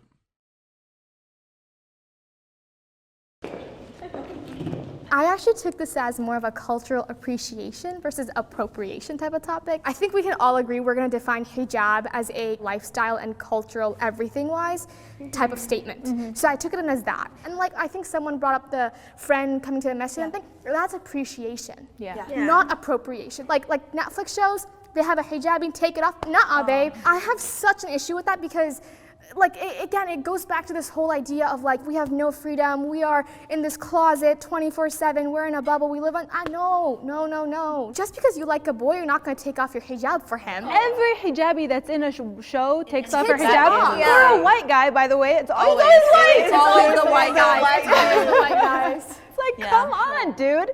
We are so much more than the girl who's trapped inside of her house. And she's like, screw my religion. You know? It's not real. Muslim women are like misrepresented all the time. There was a thing with Rihanna where she just put it on for a photo because it fit the yeah. That is something that frustrates me. I didn't have a problem with that. Really? We do that. Like come on, Muslim women do that. Why can't Rihanna do it? No, that's appreciation to me. bro, she just loves Rihanna. That's so funny. She's just like, I'm a fan. She's just like, yo, come on, it's Rihanna. She's wearing it out of respect for being at a masjid, and she just took a photo. Non-hijabis do that. Yeah. We do that. That's what I'm Like, saying. I put scarves on when I want to. I pose for it when I want to. Sometimes I do it because I'm around hijabis when I want to. Well, I was just gonna say it's just because they have such a privilege where they can take it off whenever. Yeah, Well, exactly. we can't. I just remember the greatest example of all time because, okay, so You absolutely have some level of Muslim blinders on. Why? Because I said factually correct statements about how American Muslims are more tolerant against the LGBT community than white evangelical Protestant Christians. I'm not like additionally tolerant to Muslim people, or I'm just the right amount of fucking tolerant to people of all backgrounds and all religions, as long as they're not fucking conservative. That's it. And every time people say this shit, it is their own personal fucking anger that they have, their own personal background. I've never, ever in a million fucking years defended like Muslim people who say, you know, you can't teach kids about LGBT. Like you should not do LGBT education in schools or whatnot. Just because someone's Muslim doesn't change that fucking reality. Like you're still a piece of shit. Okay?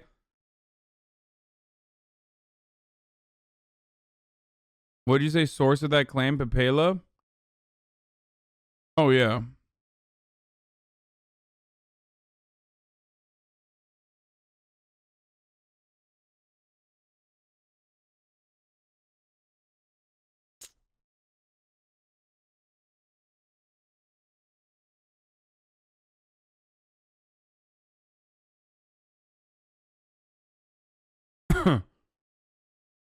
Is it possible to argue with conservatives dismiss all facts as fake? Just make up fake facts. No, I believe you have a level of acceptance of anti-women aspects of Islam. I so many things agree with your opinions, and mine aren't informed by Sam Harris. What do you mean anti-women aspects of Islam? You're literally seeing a bunch of Muslim women who straight up are not wearing a hijab, and a bunch of women who are wearing a hijab, and they're having a fucking conversation around like whether not wearing a hijab is anti-woman or not.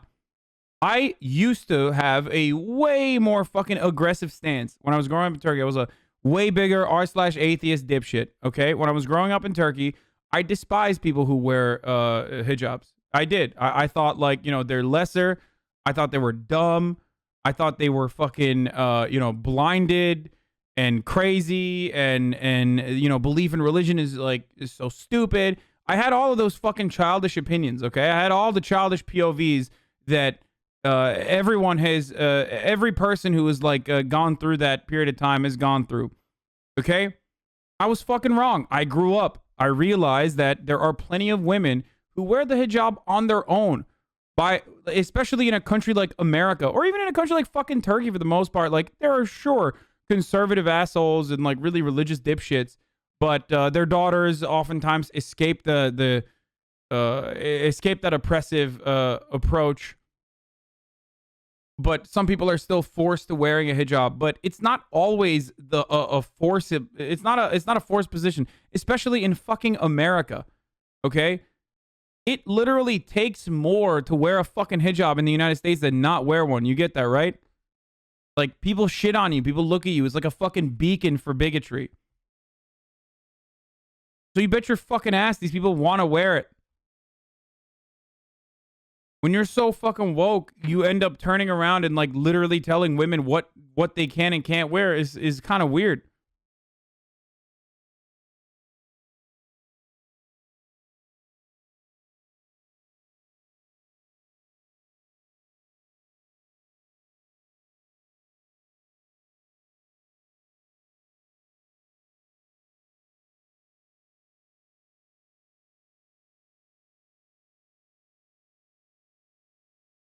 Anyway. All talk and no debate. You're afraid of atheists? Pepe Smugger? What? You'll never debate an atheist? I've debated plenty of fucking atheists. Hey, the young punk, how about you debate it? Ew. Ugh. There's nothing wrong with being an atheist, but there's everything wrong with being a cringy r/atheist debate Lord Andy. Like, debate me. No, fuck off, dude. Yeah. Yeah, I'm terrified of you. So Mia Khalifa, that one video. Oh, this shit triggers the fuck out of Muslim women because she's Christian. Of her, I don't from that, I get called Mia Khalifa all the time. I get called Mia Khalifa and I don't like it. I get called, and I don't like that. It goes back to the whole fetishizing thing. And I think it's okay because she's Arab, but because she's no. People have actually DM'd me and been like, "Oh, are you on some like Mia Khalifa type shit?" I'm like, no, I get that. Mia Khalifa did it, so you can too. No. Like this goodness is not for anyone to see. It's for the person that'll love me. It's for the person that'll respect me. It's for the person that I will have kids with, inshallah. That's what it's for. It's not for any of y'all. What made you want to start wearing the hijab? The Boston bombing had just happened, and I was really young. I was supposed to go to a field trip to a mosque. And I remember that people started rallying outside my school because I went to an Islamic school, and I just saw all the hate, and I realized that that's not what. I bet she went to a Fethullah Gulen school, bro. No meme. She said Islamic school, so it's probably Fethullah Gulen.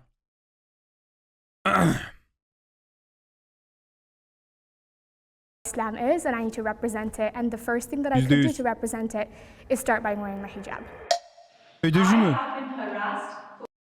Okay, by the way, I gotta run an ad real quick. It's top of the hour. Every hour. Time for a 60-second ad break. Weren't they Chechen? They were, but it doesn't matter, bro. In the eyes of Americans, Muslim guy does bombing. It's over. All Muslims are responsible. And even fucking Sikhs. And even fucking people that look Muslim. Even though Islam is a religion. It's not a race. Except, you know, the first people that you fucking go out and kill are Sikhs. So, you know, that's... How does that work?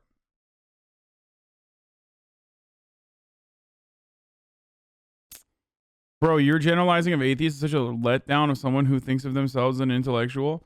First of all, I don't think of myself as an intellectual. And secondly, I'm not even generalizing atheists. I'm talking about a very specific type of atheist. The r/atheist dipshit is what I mean specifically. And if you are getting triggered or butthurt by my r/atheist debate lord mentality, then you probably are that person. I'm sorry. Like, I'm a fucking dumbass, but at least I'm not a fucking cringe debate lord operating off of weird, stereotypical things that you have learned about a specific group of people that you consistently assume is a monolith and act like you know better than. Okay. Anyway, it's top of the hour. Every hour, 6-second ad break. Time for that right now. You can avoid the ads by subscribing. It do it for $5 or for free. Here's the ad. We're going to go on with the video. For wearing a hijab. There's just been so many cases. At school, I've had multiple times where people would, come from the back and be like, boo, and then take off my scarf, pull it off. That's like taking off a person's clothing. Exactly. Like, The way that I feel naked without it, like I felt so ashamed, and I think that's just not right, especially because I had to go through that at such a young age. But I wish that there were just so many advantages of being a non-hijabi than being a hijabi. TSA airports. Oh, yeah. I'm just any other girl. What about the hand stuff? Ooh, Do the hand stuff you? the finger You go thingy. through the thing, and they're like, "Can we see your hands?" And they put it on. I'm like, "Oh, what is this for?" And they're like, "We're looking for bomb residue." And I'm like, Yeah. They've said that to you? "Yes, All the time. Allah, All the wahayat Allah." time. That's why they do it. And Wait, doesn't everyone go through that?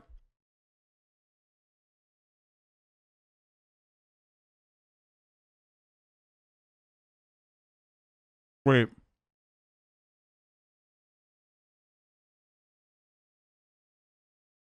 You don't get checked for bomb residue every time you go through the...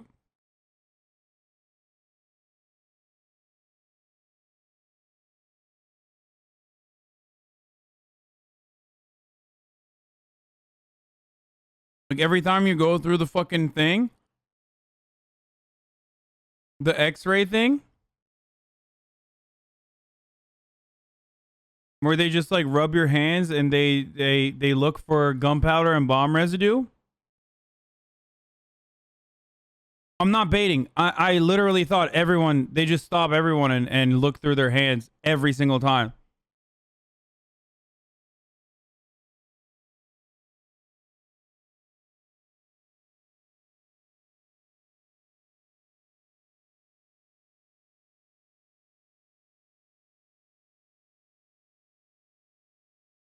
Okay, well, I've never traveled without that happening to me, but I literally thought it was just like everyone. Because I'm so fucking white that like I literally thought, they do it to everyone. They do it to me, they do it to everybody. And they're like doing the bomb residue thing on my fingies.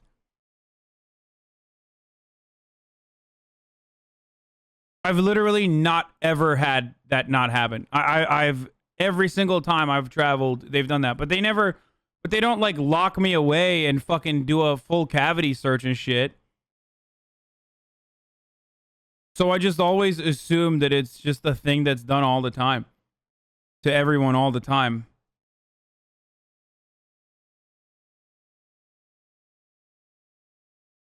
I've literally never not had that. It's not even that big of an inconvenience. The way worse inconvenience is like, they literally look through your cock and everything.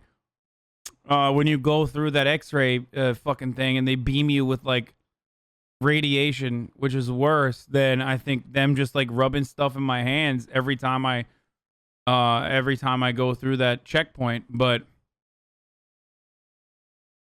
I legitimately thought that it was something that everyone went through. I'm not even kidding.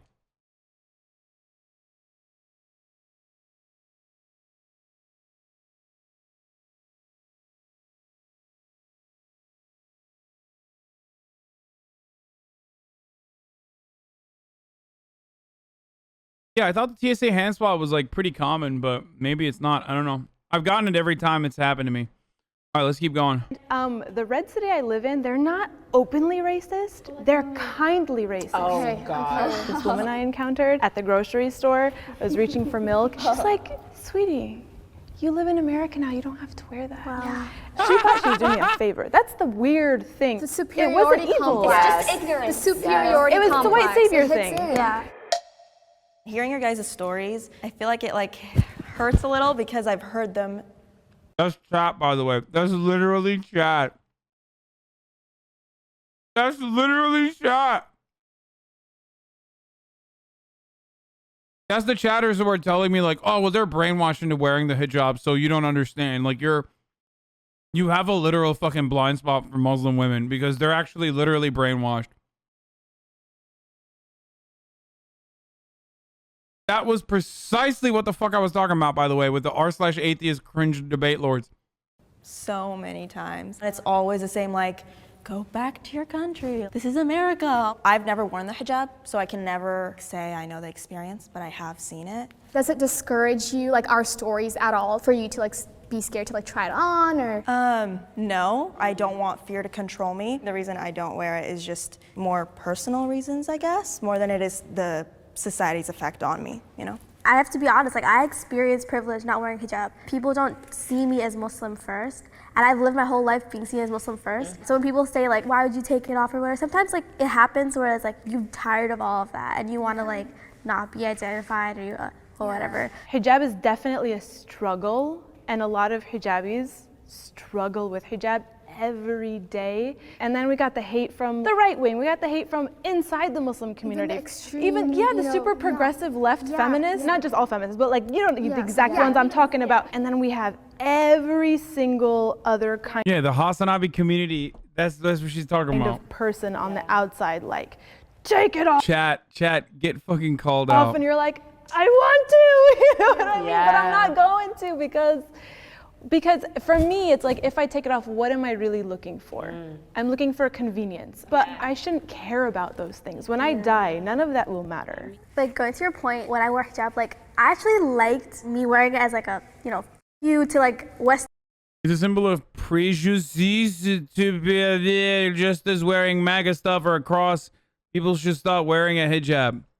Okay, how about before you start shitting on Muslims and whatever fucking garb that they choose to wear, you fix your command over the English language and then try again, and then maybe it'll be a little bit more powerful of a sentiment you're expressing in the chat. Western beauty standards to like all of that. And so when I was thinking about like whether I wanted to wear it or not, I was like, I'm gonna be kind of like giving into the. Also, that's psychotic. I'm sorry. I've literally never fucking. That's actually a great fucking take, because the people that have a problem with the hijab, I never fucking hear them genuinely express anger at someone wearing a fucking cross. Like, I think it's totally like the people who say that are doing it just to be like, KKK and Antifa are both bad. Like, no, motherfucker, you just wanna write legislation around attacking Antifa, but you're just saying KKK because that's like the expectation, right? Like, you gotta say like both sides. You don't give a fuck about fucking people wearing a cross. Shut the fuck up. Shut the fuck up. You are literally just throwing that in the pile exclusively so you can get people to stop wearing the hijab. I know they do it with French type secularism in Quebec, and they do it in France and shit, but like, for the most part, people don't give a shit about the cross, dude.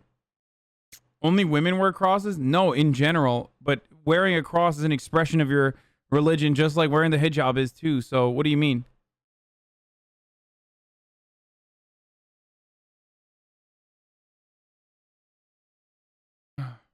You know, what people see as like beautiful or what people see as like normal or whatever. But I guess for me, it was becoming harder for me to look. Okay, where is it? Wearing a cross is silly too, but it's not as nearly as oppressive. You wouldn't say that if it was a 50-pound cross, dude. You're fucking. That's your take. Like, you consider a fucking headscarf that someone is putting on their head to be oppressive. That person clearly doesn't. I don't know what to tell you. Like, that person does not feel that way. Why the fuck are you the one who is assuming that it's oppressive for someone else?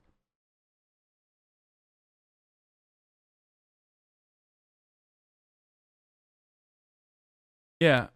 I implore you to stop wearing underwear, and I implore you to stop wearing pants in general. These are oppressive. These are oppressive articles of clothing. Honestly, man was not born with clothes on his back. You should be naked the entire time, and it's quite disgusting to me that you hide your dicks and balls and buttholes. You should be showing it.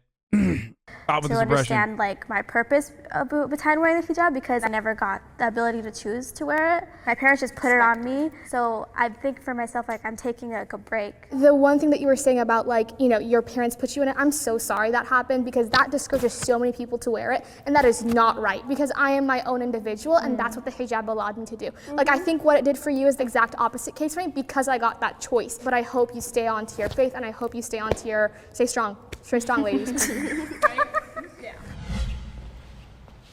What made you want to take off the hijab?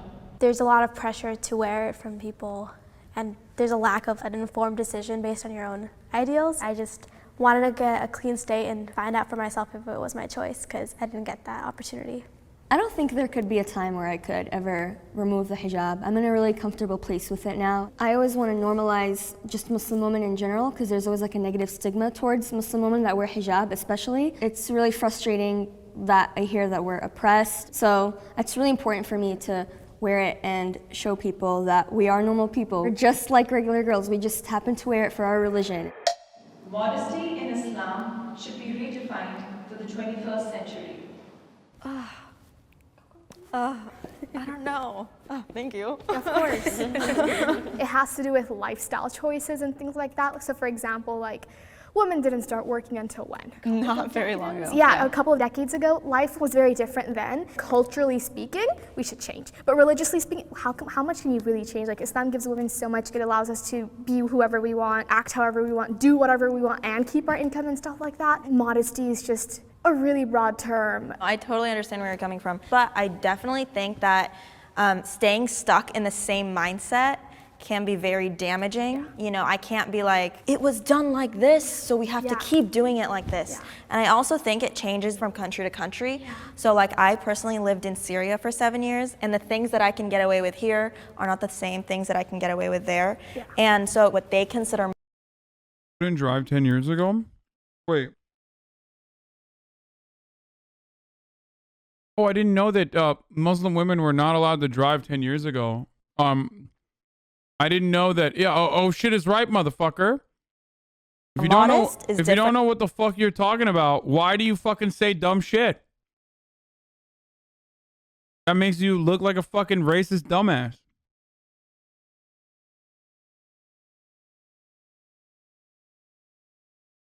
You're literally talking about an oppressive theocratic monarchy that's like committing human rights abuses and assuming that like every Muslim nation is the same. Don't do that. That literally goes back to the same thing I criticize all the time. Muslims are not a fucking monolith. Muslims are not a monolith, with one exception, okay? Eating pork is haram. That's it. That's the only thing that Muslims monolithically are on board with. It's the worst sin that you can commit. And that's it. That's the end all be all. Okay, I'm memeing, and there's a lot of non-Muslims in here who don't know that I'm memeing. But it's kind of true, but I'm memeing. But the meme is, in Muslim communities, like, the worst thing you could do is eat fucking pork.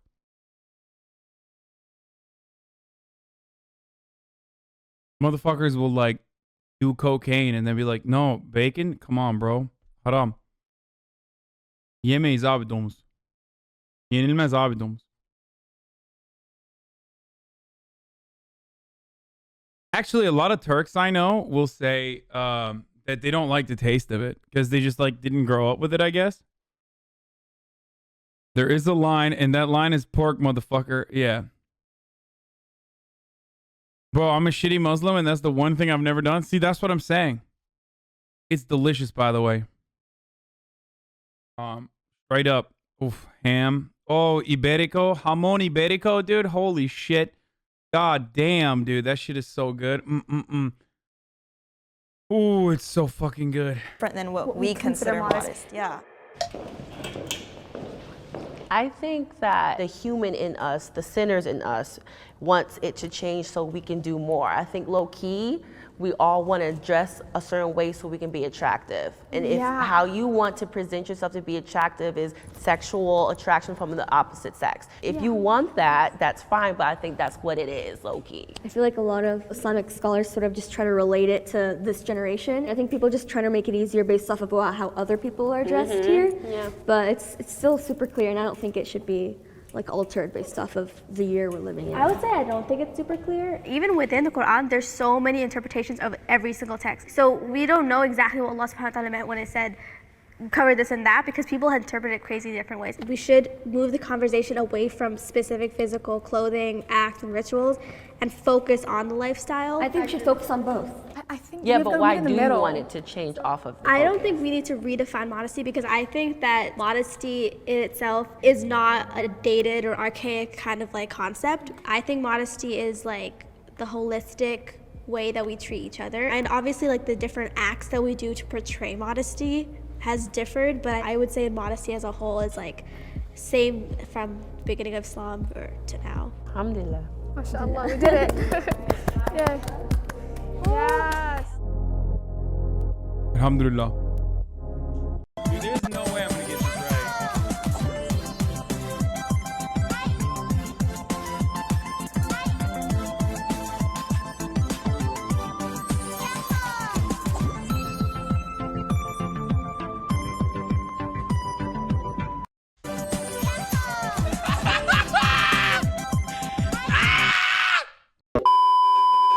And thank you to our sponsor Dashlane for making this episode possible. Make sure you stick around after the episode for a special offer from Dashlane. But first, here is Middle Ground: Free Speech versus Censorship. This is gonna be so stupid, dude. Take, for example, like white supremacy. They don't go away because you censored them. Are they gonna stop being a white supremacist? I don't give a f. I do feel safer. Tech platforms play a big part in facilitating hate today.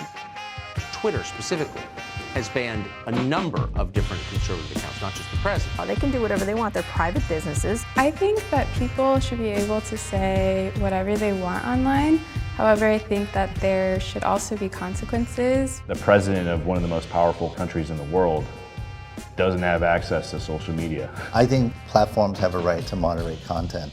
We really have to be able to discern who gets a voice and what they're able to say. We need people in the conservative field to fight for our right to be conservative. As somebody who has experienced censorship, it ends up generating these chambers in which these ideas go completely unchallenged. And everybody kind of Bro, conservatives don't like seek out echo chambers because they're getting censored. I mean, some literally are relegated to other platforms because they cannot play by the rules. But conservatives literally love fucking safe spaces as well. Like they want to, unsuccessfully in most circumstances, turn everything into a conservative echo chamber. has to ask themselves, should everybody really be able to say what they want to say?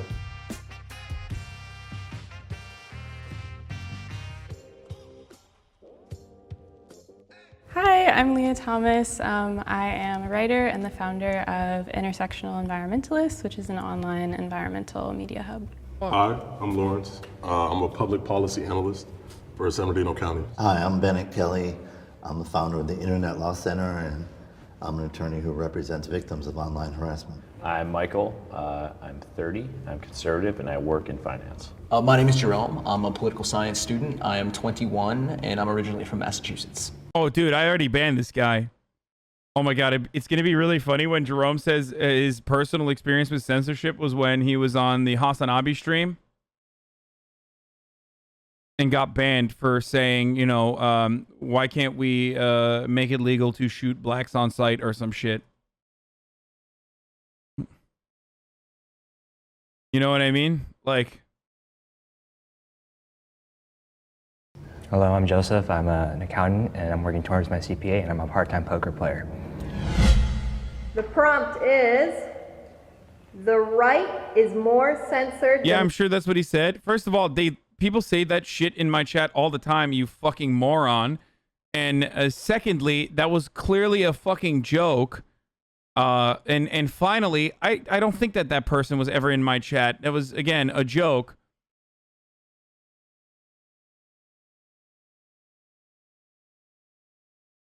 Let's see. Manchester's pretty rough. Chris D'Elia back. Hasan says some no, dude. Oh man, I wish there was some fucking dumb shit that I could dunk on him on.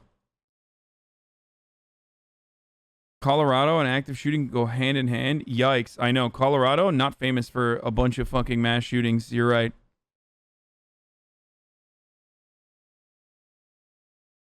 Speaking about the First Amendment, Parler has been forced to unironically explain the First Amendment to its users who are outraged after the company revealed it forwarded violent posts about the storming of the Capitol to the FBI. Conservatives in understanding First Amendment. On the left.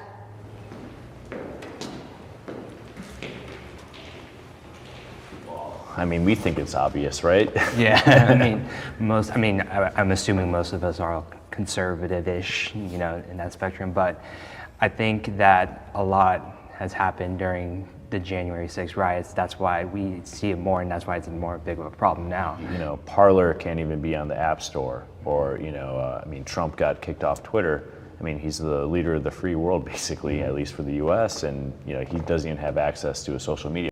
Bro, just don't plot fucking violent insurrections on a platform, or don't literally tailor your free speech platform to just Nazis and Nazis who end up actually following through on the atrocities like the synagogue shooter on Gab. You know what I mean? Like, don't do that and you won't have a fucking problem. But if your platform is being used predominantly by violent psychopaths to, you know, get agitated about the existence of like Jewish people or black people in general, well then, you know, you're probably going to run into some legal repercussions. Platform. I think there was Twitter, which was left-leaning, long before there was something like Parler.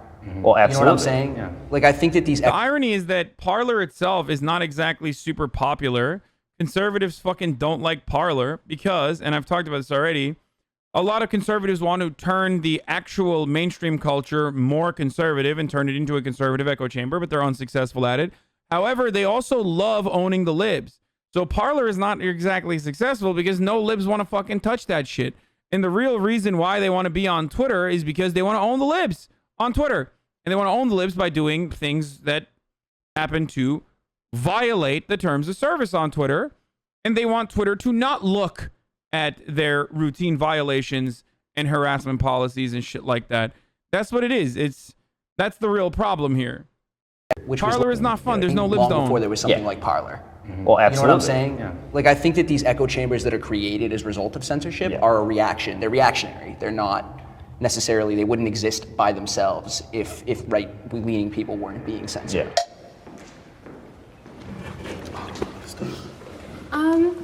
I guess I disagree because usually when I think of conservatives, I do think of the party of law and order. So that was definitely something that Trump spoke about often, like there are consequences to your actions.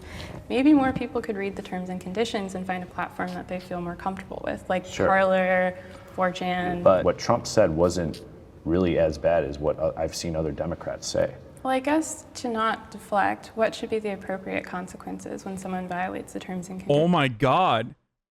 Oh my God. Oh my God. She just straight up was like, don't deflect. Go back to the fucking actual matter at hand. What should be the consequences? Oh my God, that's great. Okay, I'm horny. I think it should be like a clear punishment, right? It shouldn't be a punishment, like especially for like being kicked off. It should be for everybody. Yeah.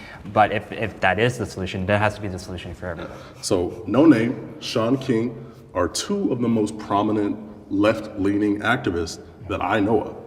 And they have been repeatedly banned from Twitter, suspended from Facebook, Instagram kicked them off. And then when it happens to Candace Owens and Ben Shapiro, we hear conservative voices are being, but it's the Ben Shapiro. He said Ben Shapiro. Okay, all right, this video is good. This is good, folks. This is good. The exact same thing that was happening on the left that's now happening on the right. So I think the problem is the conservative, I don't see you. The conservatives that believe this rhetoric is being suppressed. All right, Lawrence is definitely in the community. I don't think they know the other side is dealing with the same thing. There's no real history of which I'm aware of left-leaning creators being blacklisted the way that guys like Alex Jones, James Woods, Donald Trump have been. Yeah. Alex Jones was on this journalistic scene for 30 years, and they erased all 30 years of that. The journalistic scene for 30 years? Motherfucker, Alex Jones doesn't believe he's doing journalism. Like, if you think Alex Jones is doing journalism, well, then ask Alex Jones. He will tell you that he's not doing journalism. And also, this notion that, like, left-leaning investigative reporters, thinkers, are not blacklisted from every fucking outlet by those who espouse the values of freedom of speech, by the way, like Ben Shapiro or fucking Alan Dershowitz. These are the guys who blacklist people like Norman Finkelstein or advocate for the banning of others that you know, believe in things such as Palestinians are human beings. Like, it's psychotic. Norm Finkelstein, Noam Chomsky, these are thinkers and prominent writers that have no place in mainstream media. They just routinely are fleeced, okay? And have been blacklisted from schools and shit too. I mean, they fucking canceled me. Like, come on, dude. It's such bullshit. Wait, why isn't Alex Jones a journalist? Motherfucker, Alex Jones is not a journalist because he himself admits he's not a fucking journalist. I'm not a journalist either, by the way. If people say Hasan is a journalist, I say, no, I'm not a journalist. I'm a commentator. Alex Jones is an entertainer. He's a conspiracy theorist and an entertainer. And his legal defense in a court of law is literally that. When there was a custody hearing taking place, his legal defense for the psychotic things that he said, in order to render them, you know, bullshit, they had to run with the defense that it is just entertainment and he doesn't believe anything he's saying. He is literally legally a snake oil salesman. Same with Tucker Carlson. So these guys, when push comes to shove, know exactly what they are doing. Okay? And they are not journalists. So for weirdos to fucking turn around and be like, no, they're actually real journalists, is so stupid. Like, why are you simping for Alex Jones and arguing for a position that he himself does not believe in? Kind of weird, dude. Kind of weird to be a fucking stan like that. How about the White House YouTube channel? They eliminated all of Trump's videos, all of them. Do you not see the difference though? Because Sean King says abolish the police, and you know, say Alex Jones, for example, says Jewish people are the own most of the property in America, and if you want to deal with property owners, deal primarily with Jewish people in 2015. So obviously there's a stark difference in rhetoric and consequence even. You call the virus Kung Flu, and then a rise in violence against Asian Americans. But who called it Kung Flu? President Trump. Did he say it directly though? Yes. Yeah, Very directly. He tweeted it, yeah. He tweeted So it? And he said it. there are reasons for the differences in consequences, but I think if we understand that it's happening widespread, because I've seen people on the left say kill cops, permanently banned, permanently like done. Right. So I think we have to take a step back, remove ourselves from the box that we're in, and kind of, okay, is it happening over here too? There's ideas that exist on and offline that are abominable, that I disavow unequivocally, but that I subscribed to when I was younger. You know, when I was younger, didn't understand what I was necessarily looking at, didn't have enough worldview or perspective to know that these were not good ideas. But because that they were censored by the forums that I was espousing them in, I never had the opportunity to have them challenged. I would never have the opportunity to have a conversation about why these were bad ideas. Someone should be like, so what do you mean? Just explain. Elaborate. Why don't you describe to us some of these ideas? I want to know. I want to know what he's talking about. This motherfucker is just straight up a poll user, okay? Oh, 100%. He was a groiper.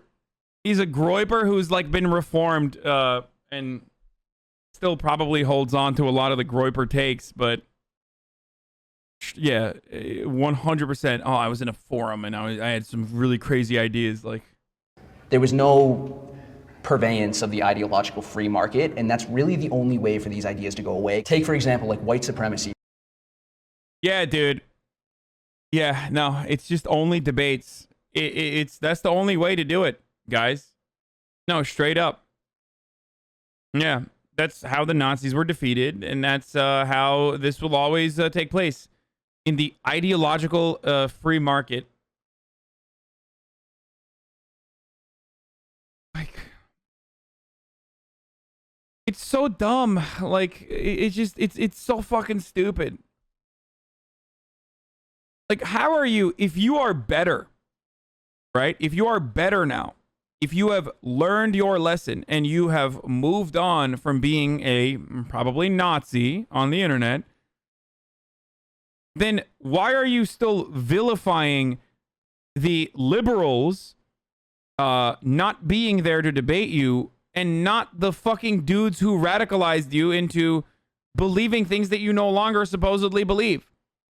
Either you still believe those things, but maybe like a lighter version of it, and you're just, you know, throwing out this argument just to own the libs a little bit harder, or you're a little delusional here.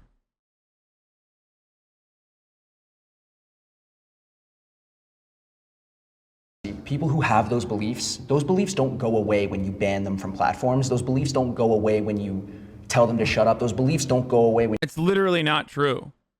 That's not true. If deplatforming wasn't effective, if it wasn't effective to a certain degree, then motherfuckers wouldn't be this bent over it, okay? It 100% is effective in the cases of like Alex Jones or in the cases of like Milo Yiannopoulos and people like that. It is. It totally knocks them out. No one cares. No one talks about them anymore. It's a very effective strategy. It literally worked for Donald Trump of all fucking people, okay? So no, deplatforming does work. Now, there is a truth to what he's saying, and that is that those ideas don't really go away. Well, I mean, he does have a point. The problems don't go away. The radicalization or those who want to radicalize others don't technically go away. You're just limiting their avenues of being able to do that. I also am a believer that you can have a debate with people like fucking Nazis and shit like that. You just have to be very capable of knowing where they're, knowing what their talking points are and how to defeat them effectively and dismantle those ridiculous points of view. But lastly, aside from like neutering the avenues that they have, or at least limiting them, right? Limiting the avenues they have to effectively propagandize their position, there is still the underlying material conditions that create an environment that is rich for, ripe for radicalization. Okay? And if you don't address that, if you don't address those problems, you're not going to actually solve the issue. When you punch them in the face, or when you revoke their rally permits. But when do we draw the line? Because if somebody, let's use Kung Flu, for example, what I said earlier. Let's say it's Alex Jones that says, oh, this is a Chinese virus. They brought it here. And then we see a rise in hate crimes against Asian Americans. When do we draw the line? Because he would still have the platform. Yeah, I mean, I don't think we should deprive the people who are actually committing these crimes of the agency in committing them. Right. Like they are doing that, and they frankly would be doing that I just don't get it. Like, what? So you just were a bad person and a Nazi back in the day on your own? Like, full agency? Is that what you're saying? Like, you were not radicalized by someone? Like, I want someone to ask him, like, so how did you become that person then? Were you just a gigantic piece of shit and a Nazi? Like, you were born as a Nazi? Is that what happened? But because that they were censored by the forums that I was espousing them in, I never were bad ideas. There was no purveyance of the ideological free market, and that's really, the beliefs don't go away when you ban them from platforms. Those beliefs don't go away when you tell them to shut up. Those beliefs don't go away when you punch them in the face, or when you revoke their rally permits. But when do we draw the line? Because I love that, because this is literally a 2014 talking point, 2016 talking point. Like, what? Are you still making a fucking argument about Charlottesville right now? Like, is this the only motherfucker in 2021 who is like willing to make a pro Charlottesville argument? Like, what the fuck? If somebody, let's use Kung Flu, for example, what I said earlier. Let's say it's Alex Jones that says, oh, this is a Chinese virus. They brought it here. And then we see a rise in hate crimes against Asian Americans. when do we draw the line? Because he would still have the platform. Yeah, I mean, I don't think we should deprive the people who are actually committing these crimes of the agency in committing them. Right. You know, like they are doing that, and they frankly would be doing that regardless of whether or not there was somebody who was using. This is such a fucking idiotic argument. Again, it's like the agency of committing crimes. Like, what the fuck is this argument, dude? This is so stupid. Inflammatory rhetoric online. That's exactly my point when I say these ideas don't go. I mean, just own them by talking about ISIS, dude. Do you think ISIS should keep up propaganda videos on the internet? Say it with your chest right now. You love ISIS. Explain to us how much you fucking love ISIS and why you think ISIS should keep throwing up propaganda videos. Away. And then you feed those ideas, you build the anger. So for example, if you ban a white supremacist or a huge white supremacist group from Twitter, there's still probably going to be white supremacists chilling and hanging out outside of Twitter. Right. But it would be harder for that white supremacist group on that platform to inflict harm towards black folks, right? Because then I do feel safer. So if I'm being harassed by a white supremacist group or someone who's saying that black people don't deserve to live, I do feel safer as a user. Are they going to stop being a white supremacist? I don't give a fuck. I don't care. They can do whatever the fuck they want to do. That's their free speech. However, it does make me feel a lot safer. I just think the left is now catching more up to us and realizing that the censorship is happening, and then now it's kind of touching their side too more. And maybe with Sean King, you see it. You know, I've definitely seen it pick up more in the past few months on both sides. I mean, with the left, it's, I mean, the example I gave was from 2014. I know. That's been around for a while, even when you're looking at the civil rights movement and you're looking at the literal burning down of civil rights headquarters and things like McCarthyism. that. My parents and my grandparents and my great-grandparents in the civil rights movement were continuously policed and harassed for their beliefs, violently so, jailed for their beliefs. So I find it it's hard for me to compare when civil rights folks are being imprisoned and killed for their beliefs. However, because a conservative can't use Twitter, I'm supposed to feel bad. Well, I don't think there's a comparison.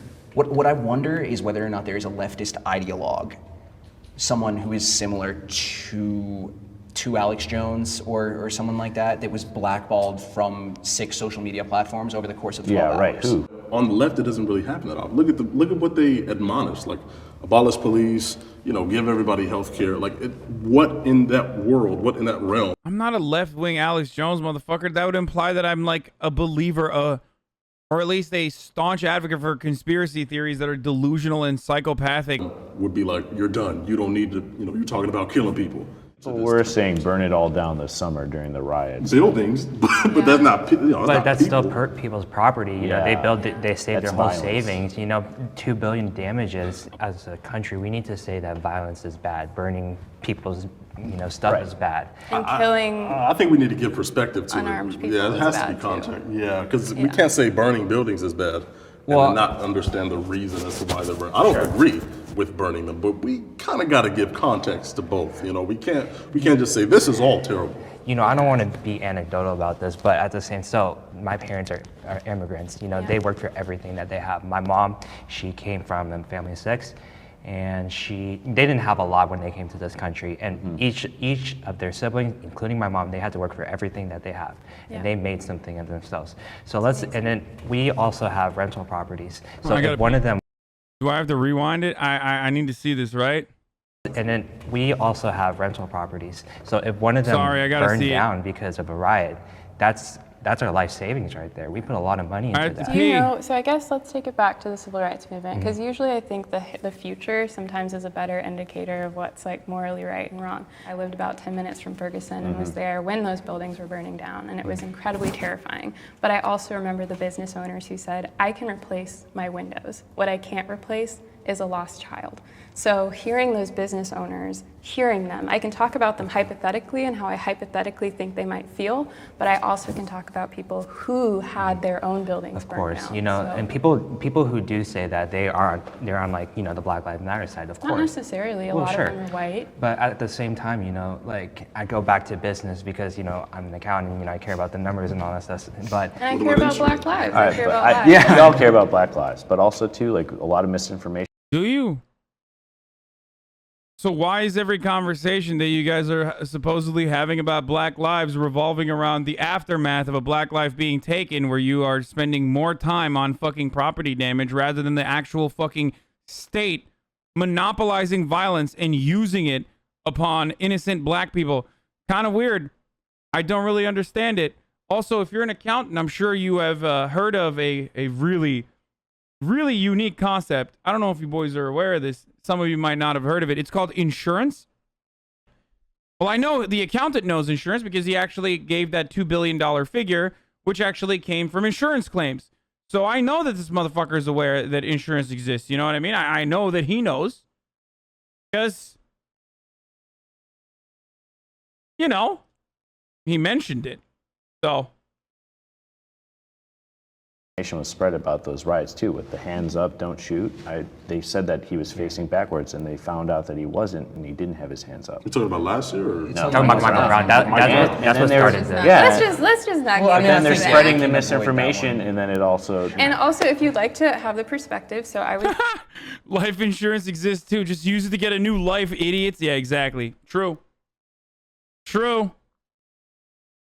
Fucking owned. There that day. Yeah. Unfortunately, and we can talk about censorship. So after he was killed, he was on the ground for 4 hours. Our radio stations were turned off and our news stations were turned off. So we didn't have information as to what was going on, which I agree don't like the allowed misinformation to spread. Exactly. However, to say that, so no, I'm not agreeing with you, but I'm saying maybe like know what the people in that community were faced with before speaking on something that you don't know. No, it's terrible. That's terrible. The censorship of those radio stations is awful. And Not signing with the conservatives, but I've heard stories of shop owners who did not have insurance who had their shops destroyed. What about those shop owners?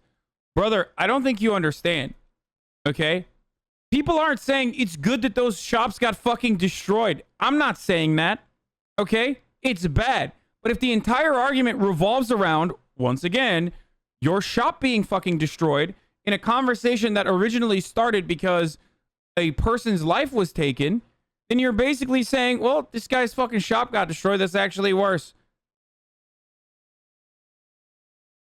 How do you not get that? Oh, sick, dude. I'm glad that people's shops got burned. Yeah, I'm a leftist. Okay, is that what you expect me to say? Is that what it is? Ultimately, human lives are more important than property. Okay? So what you have to remember is, why do you care about the property being destroyed? Well, you care about the property being destroyed because that ultimately is going to hurt a human being. You don't care about the property being destroyed for some completely separate reason because you care about property in and of itself. The intrinsic value that you have with the property being destroyed is how it pertains to the life and livelihood of another human being. Okay?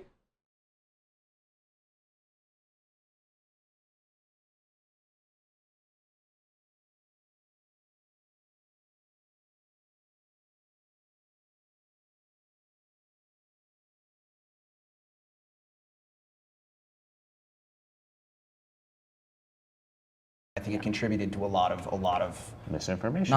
Not just misinformation, but pain and destruction. And by the way, I said this exact same thing about the fucking Capitol building too. Just remember, I was like, I don't give a fuck about the symbolic representation of the property itself. These hallowed halls where, you know, legislation gets deliberated on. Blah blah blah. I gotta go fuck your halls. Okay, I don't care about that. I care about the message that it's trying to send. I care about the reason why people take violent actions. Okay? Are they justifiable or not? I care about the trauma that was that members of Congress were subjected to, for sure, and staffers and so many people who legitimately thought that they were going to get fucking killed.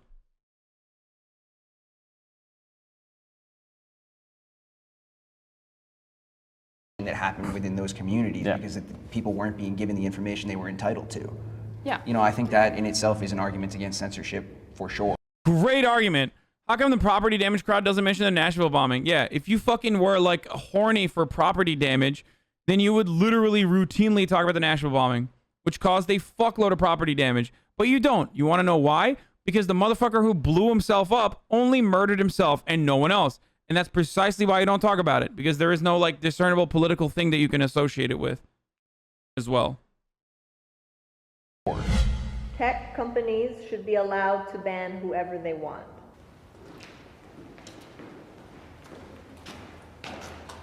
Wow. It's a hard one, honestly, because it. Wait, what?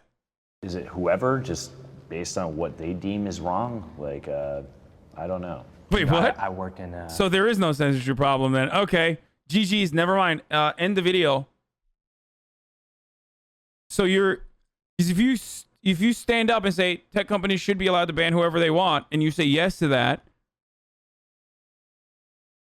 then you've eliminated your position in its entirety. Country club once, and they had the strict dress code for employees and even for members. I mean, you can, as long as it's legal. Right, that's the one right. caveat. I mean, Yeah. you can't say no Jews, no, Yeah. no whatever. Yeah. Or, yeah. I mean, as long as they have a set terms and conditions, then yeah, they can ban whoever they want. They shouldn't just ban whoever, you know. Well, I think they should be able to say, okay, you're done, even if it doesn't necessarily impede on the terms and conditions. Basically, I think what we're having is a free market response, saying they let them do what they want and let consumers go where they are, but you have to have a functioning free market where people can go somewhere else. But they can't right now, though. That's the problem. Who wouldn't be able to go to Parler being removed from the app App on Store. web services and But- App Store, and basically it's an antitrust law kind of thing, because basically they're trying to create a monopoly between all the social media like Twitter and Facebook. And Yeah. I mean, dude, conservatives are so delusional with the way that they talk about antitrust. Bro, you can't love Ronald Reagan. You can't love Ronald Reagan while simultaneously acting like you give a fuck about antitrust, okay? You can't do those two things. Okay? You can't say you're a conservative and then say you also want antitrust laws. That's the government infringing upon free market competition, okay? That is what free market enterprise and free market competition is. Deregulation causes monopolization. Antitrust laws are government regulation. It's not free. It's not a free market. Then some of the larger entities, but they still can't get picked up on Apple and the Google Right. Play. That's my And, problem. the market isn't functioning properly then. Like, okay, should Twitter have the leader of Hezbollah be on Twitter? They're listed as a terror group by the EU and the US. Well, they've Yet been he's still on Twitter. they've been sued over that. I mean, have they? Yeah, I was gonna say, have they? And they've been sued over that, but as long as the tweets aren't promoting Yeah. terror or violating It's the also a terms, political that's party. That's the They thing. are- It's yeah, they're Hezbollah part of is a their- political party they're in, part of in their Lebanon. parliament. I know Bin Laden's dead, but if he were alive and he made a Twitter and he didn't tweet anything that violated the terms and conditions, to his point, wouldn't they be able to still stay on the platform? I think that I think that should be fair, because you need. Well, I mean, not necessarily. I want Osama bin Laden. I agree. They should just ban. Okay, why? Why? Work through it. Why do you not want bin Laden to tweet? Why do you not want ISIS to tweet? This is what you have to take conservatives and have them walk through the steps so that they comprehend it. Use their racism against them in certain instances, right? Like, I mean, it's not racist that you're fucking anti-ISIS, by the way. That's not what I'm suggesting. But the racism is the double standard of not seeing like white supremacist terror as an equal to or way more significant of a threat to the United States in regards to domestic terrorism when compared to ISIS. Okay? So that's where the racism comes in. So turn around and ask them, like, why do you think ISIS should not be able to propagandize? Because they will tell you, well, they're going to use that propaganda to, create more ISIS terrorists and inevitably create more lone wolf attackers and engage in more random acts of terrorism on U.S. soil. All right, great. So you want to limit that. Why do you want to limit that? You want to limit the radicalization. So why aren't you making the same exact arguments that you do for Nazis on, 4chan or Twitter or whatever, that you would make for ISIS? You have to recognize it.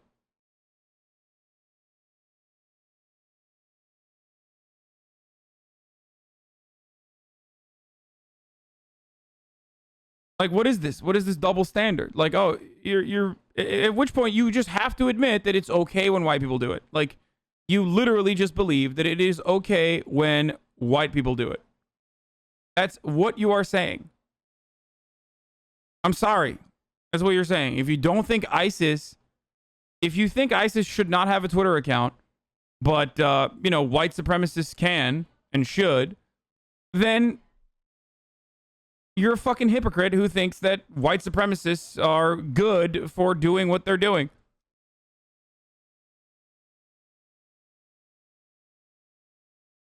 Ban them. Maybe match. Yeah. But I'm just saying that, like, if they have a set guidelines and set rules, they shouldn't, like, and they follow them, then why would you kick them off in the first place? I mean, if it violates their terms and conditions. Kyle Kalinske says that they start banning leftists too. What do you say to that? I say that they have always banned leftists and they will continue to ban leftists, and that we understand contextually that some of this is appropriate. Okay? It's about the context of who's being banned and for what. I've said this time and time again. I've had this conversation with Kyle specifically. Okay? Free speech absolutism isn't real. It's not a real position. No one is a free speech absolutist.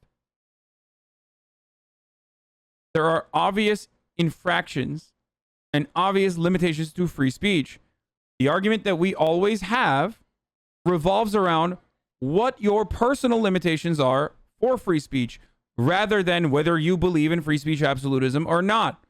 Because if you truly believed in free speech absolutism, like very few people do, I guess Noam Chomsky could be one, maybe Glenn Greenwald to a certain degree. But even then they have fucking free speech. Even then they have boundaries to their free speech. The American Constitution is not free speech absolutist. It is the most expanded upon. It is the most free of speech, especially in comparison to comparable OECD nations. But it's still not fully free. You can't yell fire in a crowded theater. That's a limitation on free speech. So the Constitution, or at least the American judicial process, has figured out what is a reasonable limitation on free speech.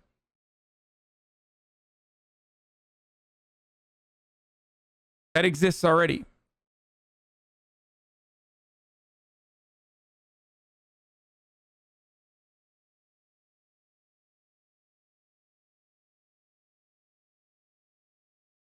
Noam Chomsky just thinks that people shouldn't be locked up for speech. People act like he thinks all speech is great. Oh, yeah.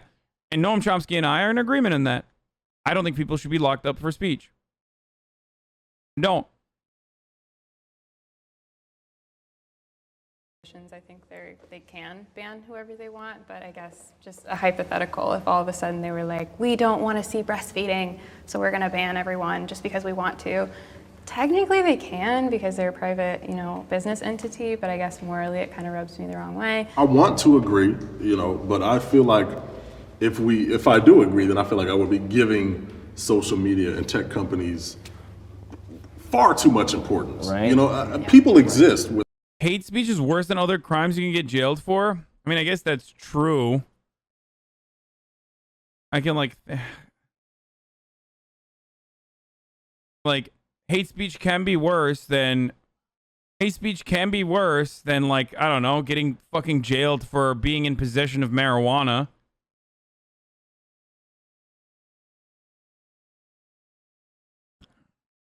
That's true. It's literally true. Like you're especially in regards to what kind of hate speech we are talking about. But even then, I don't think you should jail people for marijuana, and you shouldn't jail people for hate speech. Sorry, that's my fucking take. Saying that that's not an argument.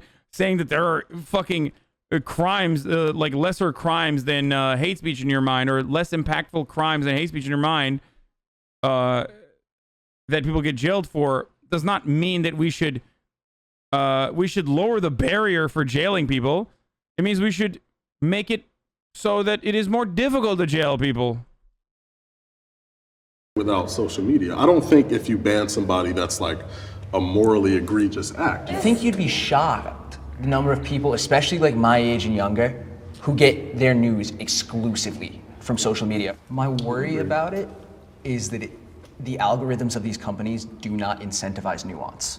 Yeah. So a lot of the time you see, like what trends is what is getting clicks, and a lot of the time that's controversy. But sometimes too, though, they artificially put things that are trending up there that really aren't. Well, the problem is it's Yeah. the Wizard of Oz. Reddit did that, and Twitter does that too. We don't know what those algorithms are, but there are suspicions that they are trying to fuel conflict. Right. And conflict creates clicks, which creates comments, which creates engagement.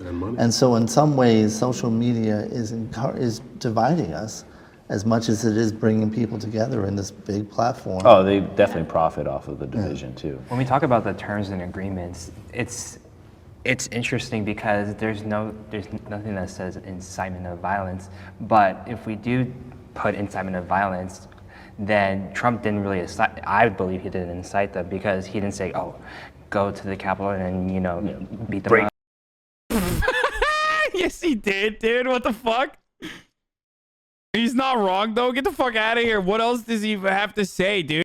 He said, go down, march down, knock down the doors, like knock on the doors and show them what we are made of. Like, I'm paraphrasing a little bit, but like, what the fuck? This pause is pretty good. Yeah, it's like, dude's face is like, really?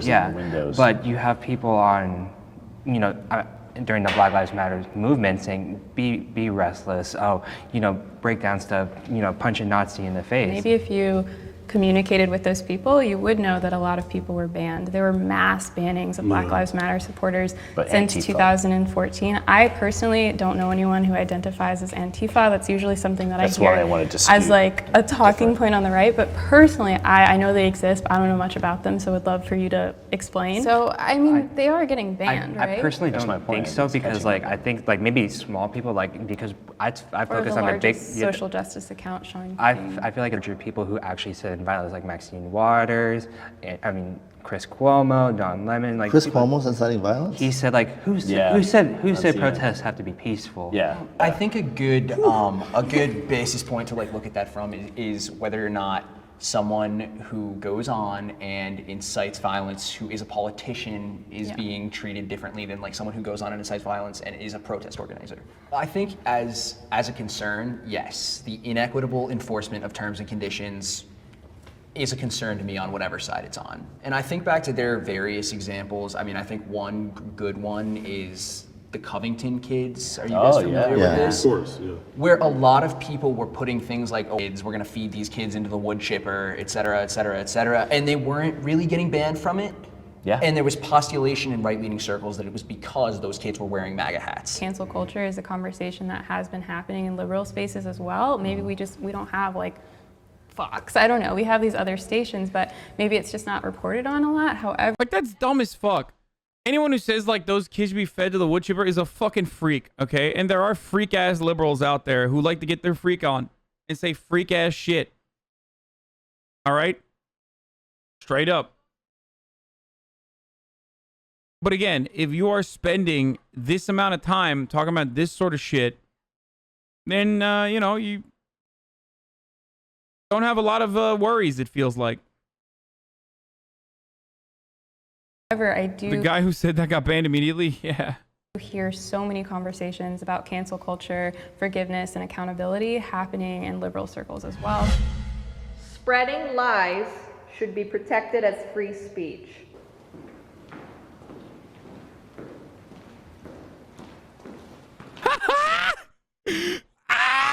Dude, come on, dude. That's perfect. Oh God, that's perfect. Oh no, that's it. There you go. There you go. Willingly spreading misinformation should be protected as free speech is basically arriving at the jugular of the conservative free speech agenda. It's so good. It's just, it's great. Oh, fuck. It's literally a self-report. Okay. My thing here is that I think we have to be very attentive to who. Because he's going to say, they're all going to say, what's to say, what are lies? Like, what's verifiable information? And then they're going to bring up like 3 PolitiFact videos or articles, which, by the way, PolitiFact is garbage in a lot of circumstances. It's basically fucking, you know, it's DNC PolitiFact. But again, like, this notion that you're going to involve yourself in this postmodernist, like, what is the truth really actually kind of fucking argument is so stupid, okay?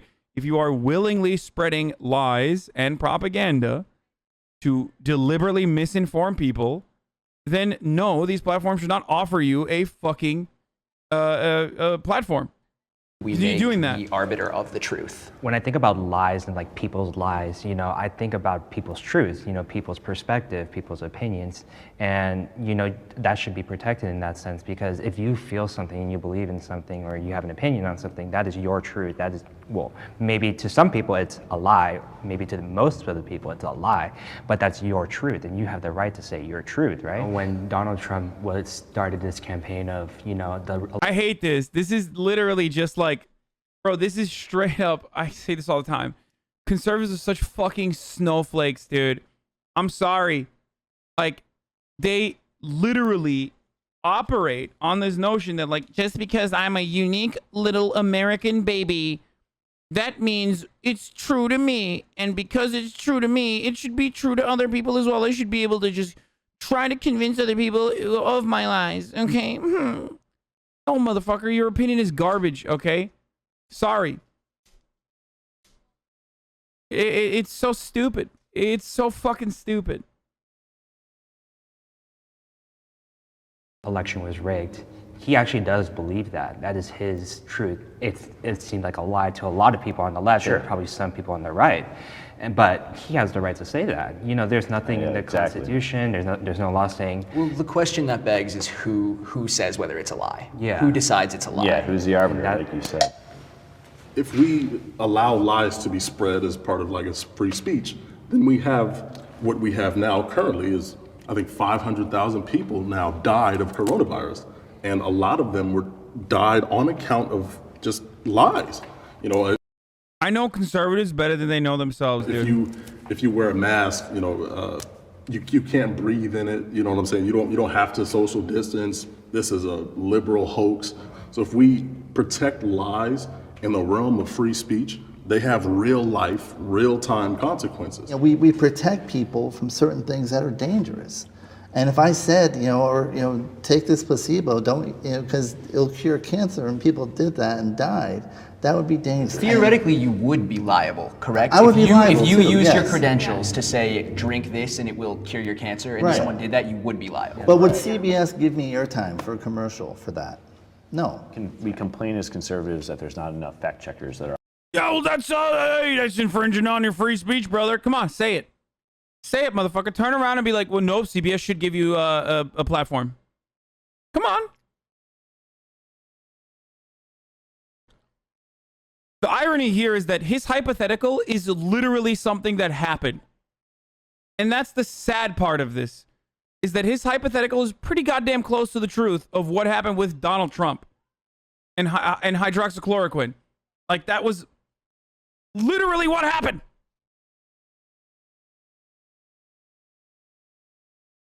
So, I mean, people don't even want to remember. People just like retcon shit out of their brains.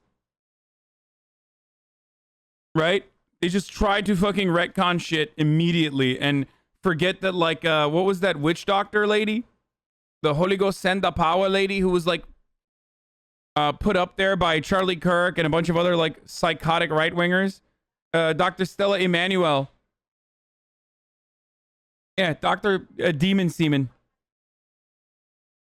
Straight up was advocating for it, and Donald Trump was defending her on mainstream media.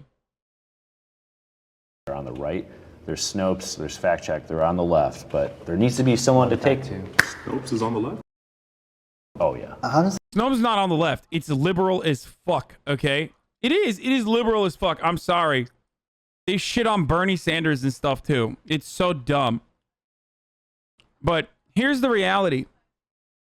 A lot of fact checkers or people that present themselves as fact checkers, first of all, they're of course not ever going to be unbiased, but they end up siding with liberal shit by virtue of how much fucking Republicans lie. Okay? Liberals lie all the goddamn time too. I call them out pretty fucking regularly. But oh my God, dude, Republicans just, there's a reason why the 3 Republicans got up and rushed to the fucking table when they were like, spreading lies should be protected at free speech. Motherfucker, the reason why you got up and ran there is because you know you lie. You know your side lies all the time. You would have stayed the fuck back and then argued that we need to do something about fact checkers, though, because like who's actually fucking looking at what is a lie? If you truly held a position that you do not want people to actually spread lies, then you would have held back. You wouldn't have rushed there in unison to say spreading lies should be protected as free speech. You would have stayed back, and then you would have got up there and been like, well, here are some of my concerns. Once a fact check becomes... Yeah, the facts are... donates. Last I checked, facts. Yeah. Well, if they're actually... And here's the other part of it. Fuck, I'm just going to continue with this again. Like, this is something that normal conservatives do regularly as well. It's not just fucking Trump or abnormal conservatives or Nazis that are anti-vaxxers. Normal conservatives also fucking lie routinely. Like, Democrats will recognize the truth and how cruel the world might be and then refuse to do anything about it. Their lie is like the actions that they're supposedly going to take down the line. You know, they are honest about the actual problems. They just lie about what kind of solutions they're going to implement. Republicans just lie about the problems and are honest about solutions that they are going to implement because they do follow through on those solutions to non-existent fucking problems like voter fraud. Voter fraud is not a real thing. Okay? Voter fraud is not a real thing. It is a statistically, it is negligible. It is statistically unimportant. And yet, it is a foundational plank since the fucking 90s or 80s, even earlier than that, actually. Or even 60s as well, actually. Black people voting, voter fraud, if you want to think about it that way. It has been a fundamental plank of the Republican Party's messaging agenda for a very long time. Conservatives have always lied to justify voter suppression or implementing some form of method to ensure election fraud happens, which is not a lie. Election fraud is real.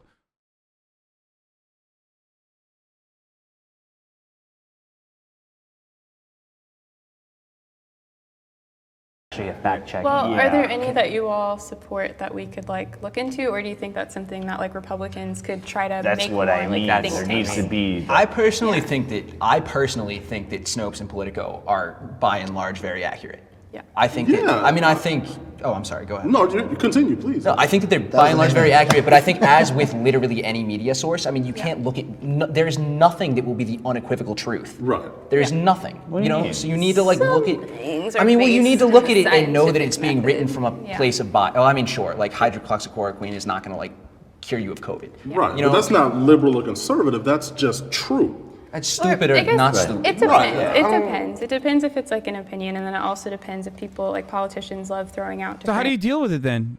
I mean, how do you deal with it? You just like wish it away? statistics and studies and things like that, and as like a little sciencey person, I do believe in the scientific method for the most part, and I think that things should be tested over and over and over again. And I think providing those, like if a politician is saying a statistic, I think there should be some sort of fact-checking body. However, I am totally on board with there being a fact-checking body that is, say, 50% Republican, 50% Democrat. I think that's, that's totally fine. There is political bias, I'm sure, in the Snopes realm. Somebody on the corporate board is liberal. You said the CEO, fine. But there is true and untrue. And if we begin to link those two with like political affiliations, then it's dangerous because we have no realm of truth. There are lies that are harmful, Lawrence, like you were describing. You know, there are a lot of lies that are harmful and have caused a lot of harm, but giving the government the power to arbitrate what is and isn't true, that's a different I think can story, also cause a lot of harm as well. We're far more like what? Like you are using again a hypothetical in the future that you can deal with in a separate way to deflect away from the conversation that people are having about what is going on currently. And I find that so weird. Like, people always do this. They always do this. Like, all right, we have a problem right now. Okay, well, we can't deal with that problem because what if there is a completely different and non-existent problem that might happen in the future that is actually kind of fucking silly and you could deal with it in a separate way? We should worry far more about the social sphere than the governmental sphere because we have the First Amendment. That's First Amendment should trump all. That's at least where I stand. Yeah, for the government. Right. I think. I got banned on Twitter and my First Amendment rights were violated. No, that's a private Yeah, it's a entity, private yeah. company. I get it. Some people should not have a platform.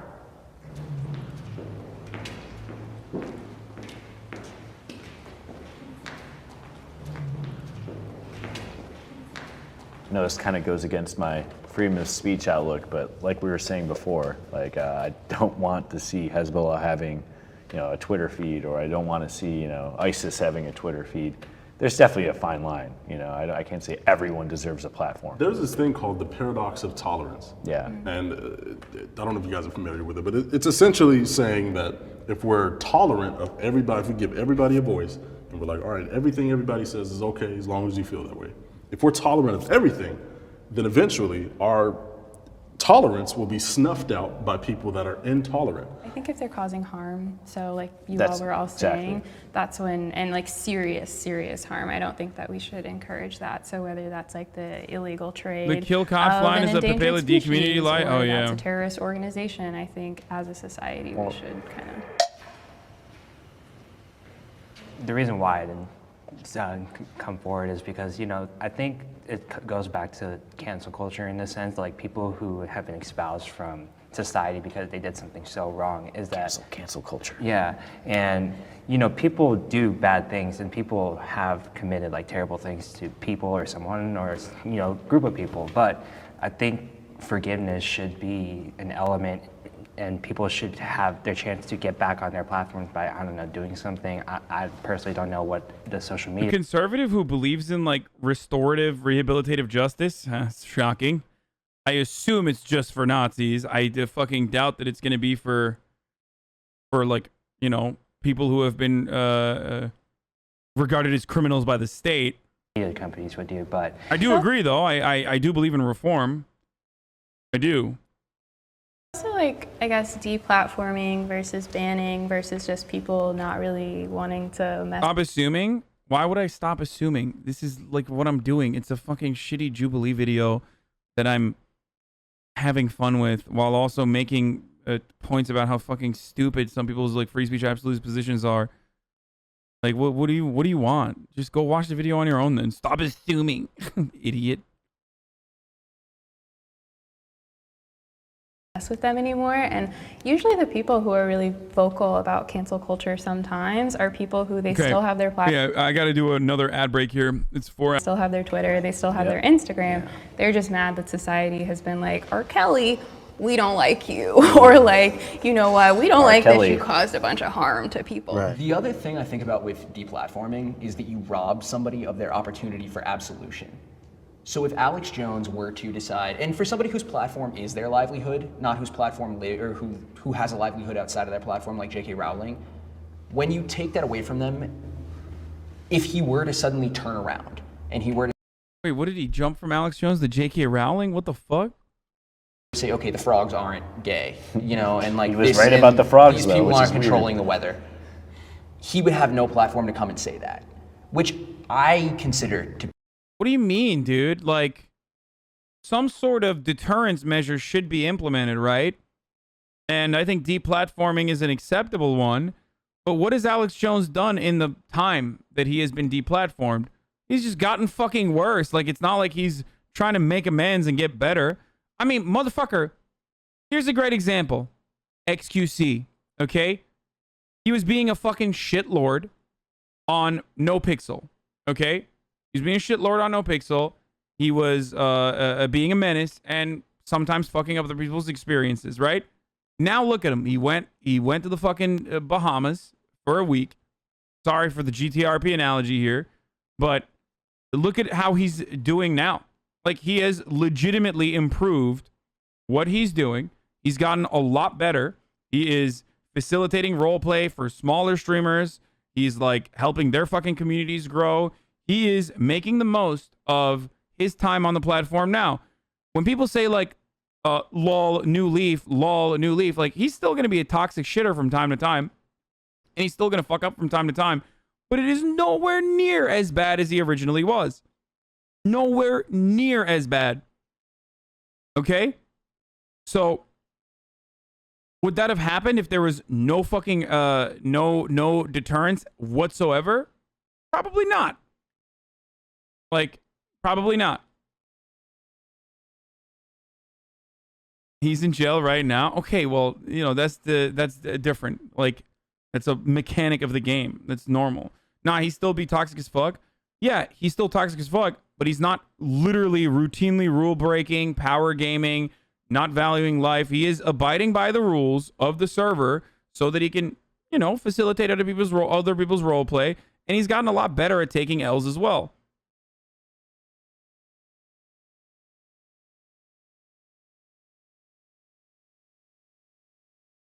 So there's also an appeals process and warnings on like all those platforms. Can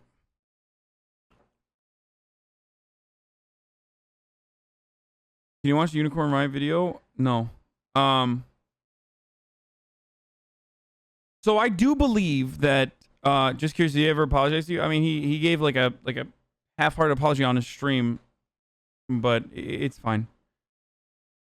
Look, what I'm trying to say here is that people that demonstrate that they are trying to get better is something that I always advocate for. Like, I am a believer in rehabilitation.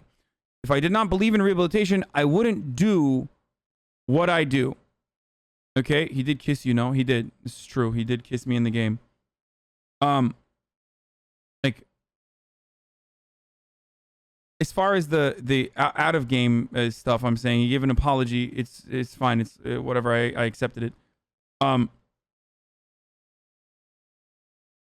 I'm trying to say is he's a person who demonstrated that he is getting better. He understands and is making amends for the actions that he had taken.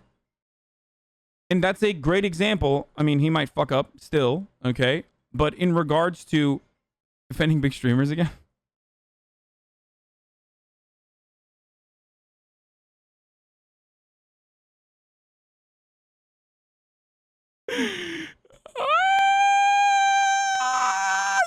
Jesus Christ, dude. Am I the only one that's not in favor of this whole like forgiveness, you can come back thing? It depends, yeah. Yeah, I'm not, because I feel like it depends on the degree.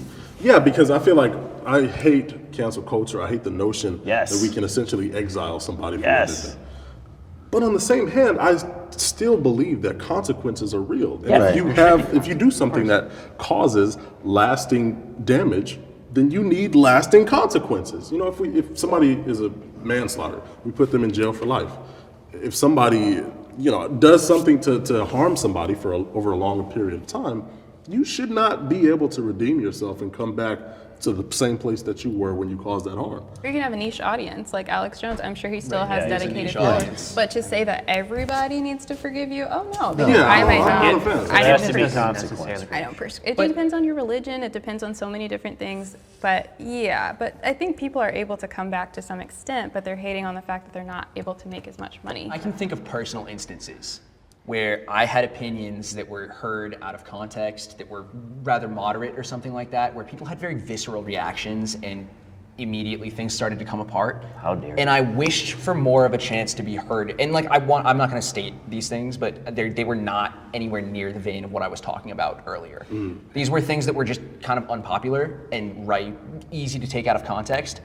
And I wished that I had more of a chance for people to hear me out, as opposed to kind of react viscerally from the start. And I think there's also personal accountability. So for example, if I say something online and a bunch of people, whether they're my followers, especially if they're people who I know and trust and they have a really visceral reaction I just want to know. it, sometimes I think I just want to know. I just want to know. I just want to know what he means. Like, I want freedom of speech.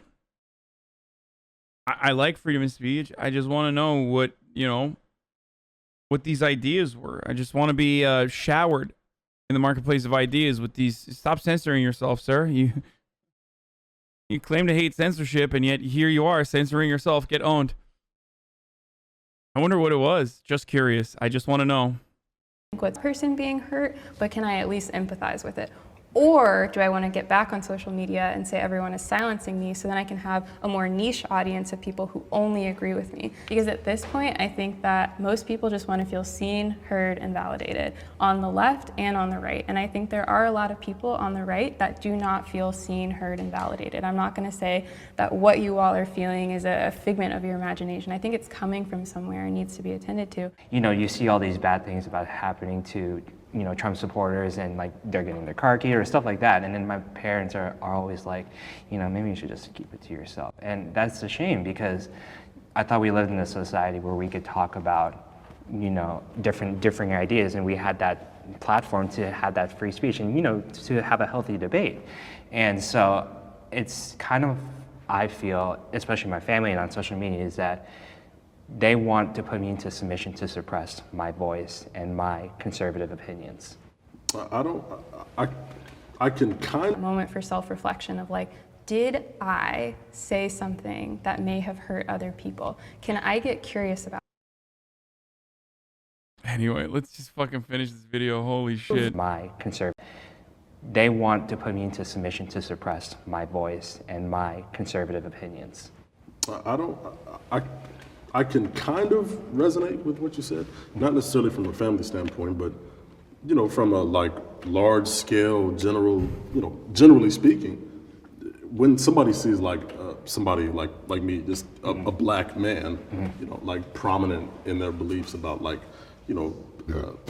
the greatness of pre-colonial Africa, or just loving kente cloth and stuff like that. There are presumptions made, and it obviously doesn't make people like me feel seen or heard or understood, because you just seen me and made a bunch of assumptions, assumed a bunch of things. I think we kind of have that problem, not only with social media, but just in general. There's biases. It's tough. It's tough to have any different opinion or any different voice. All right. Get bumped.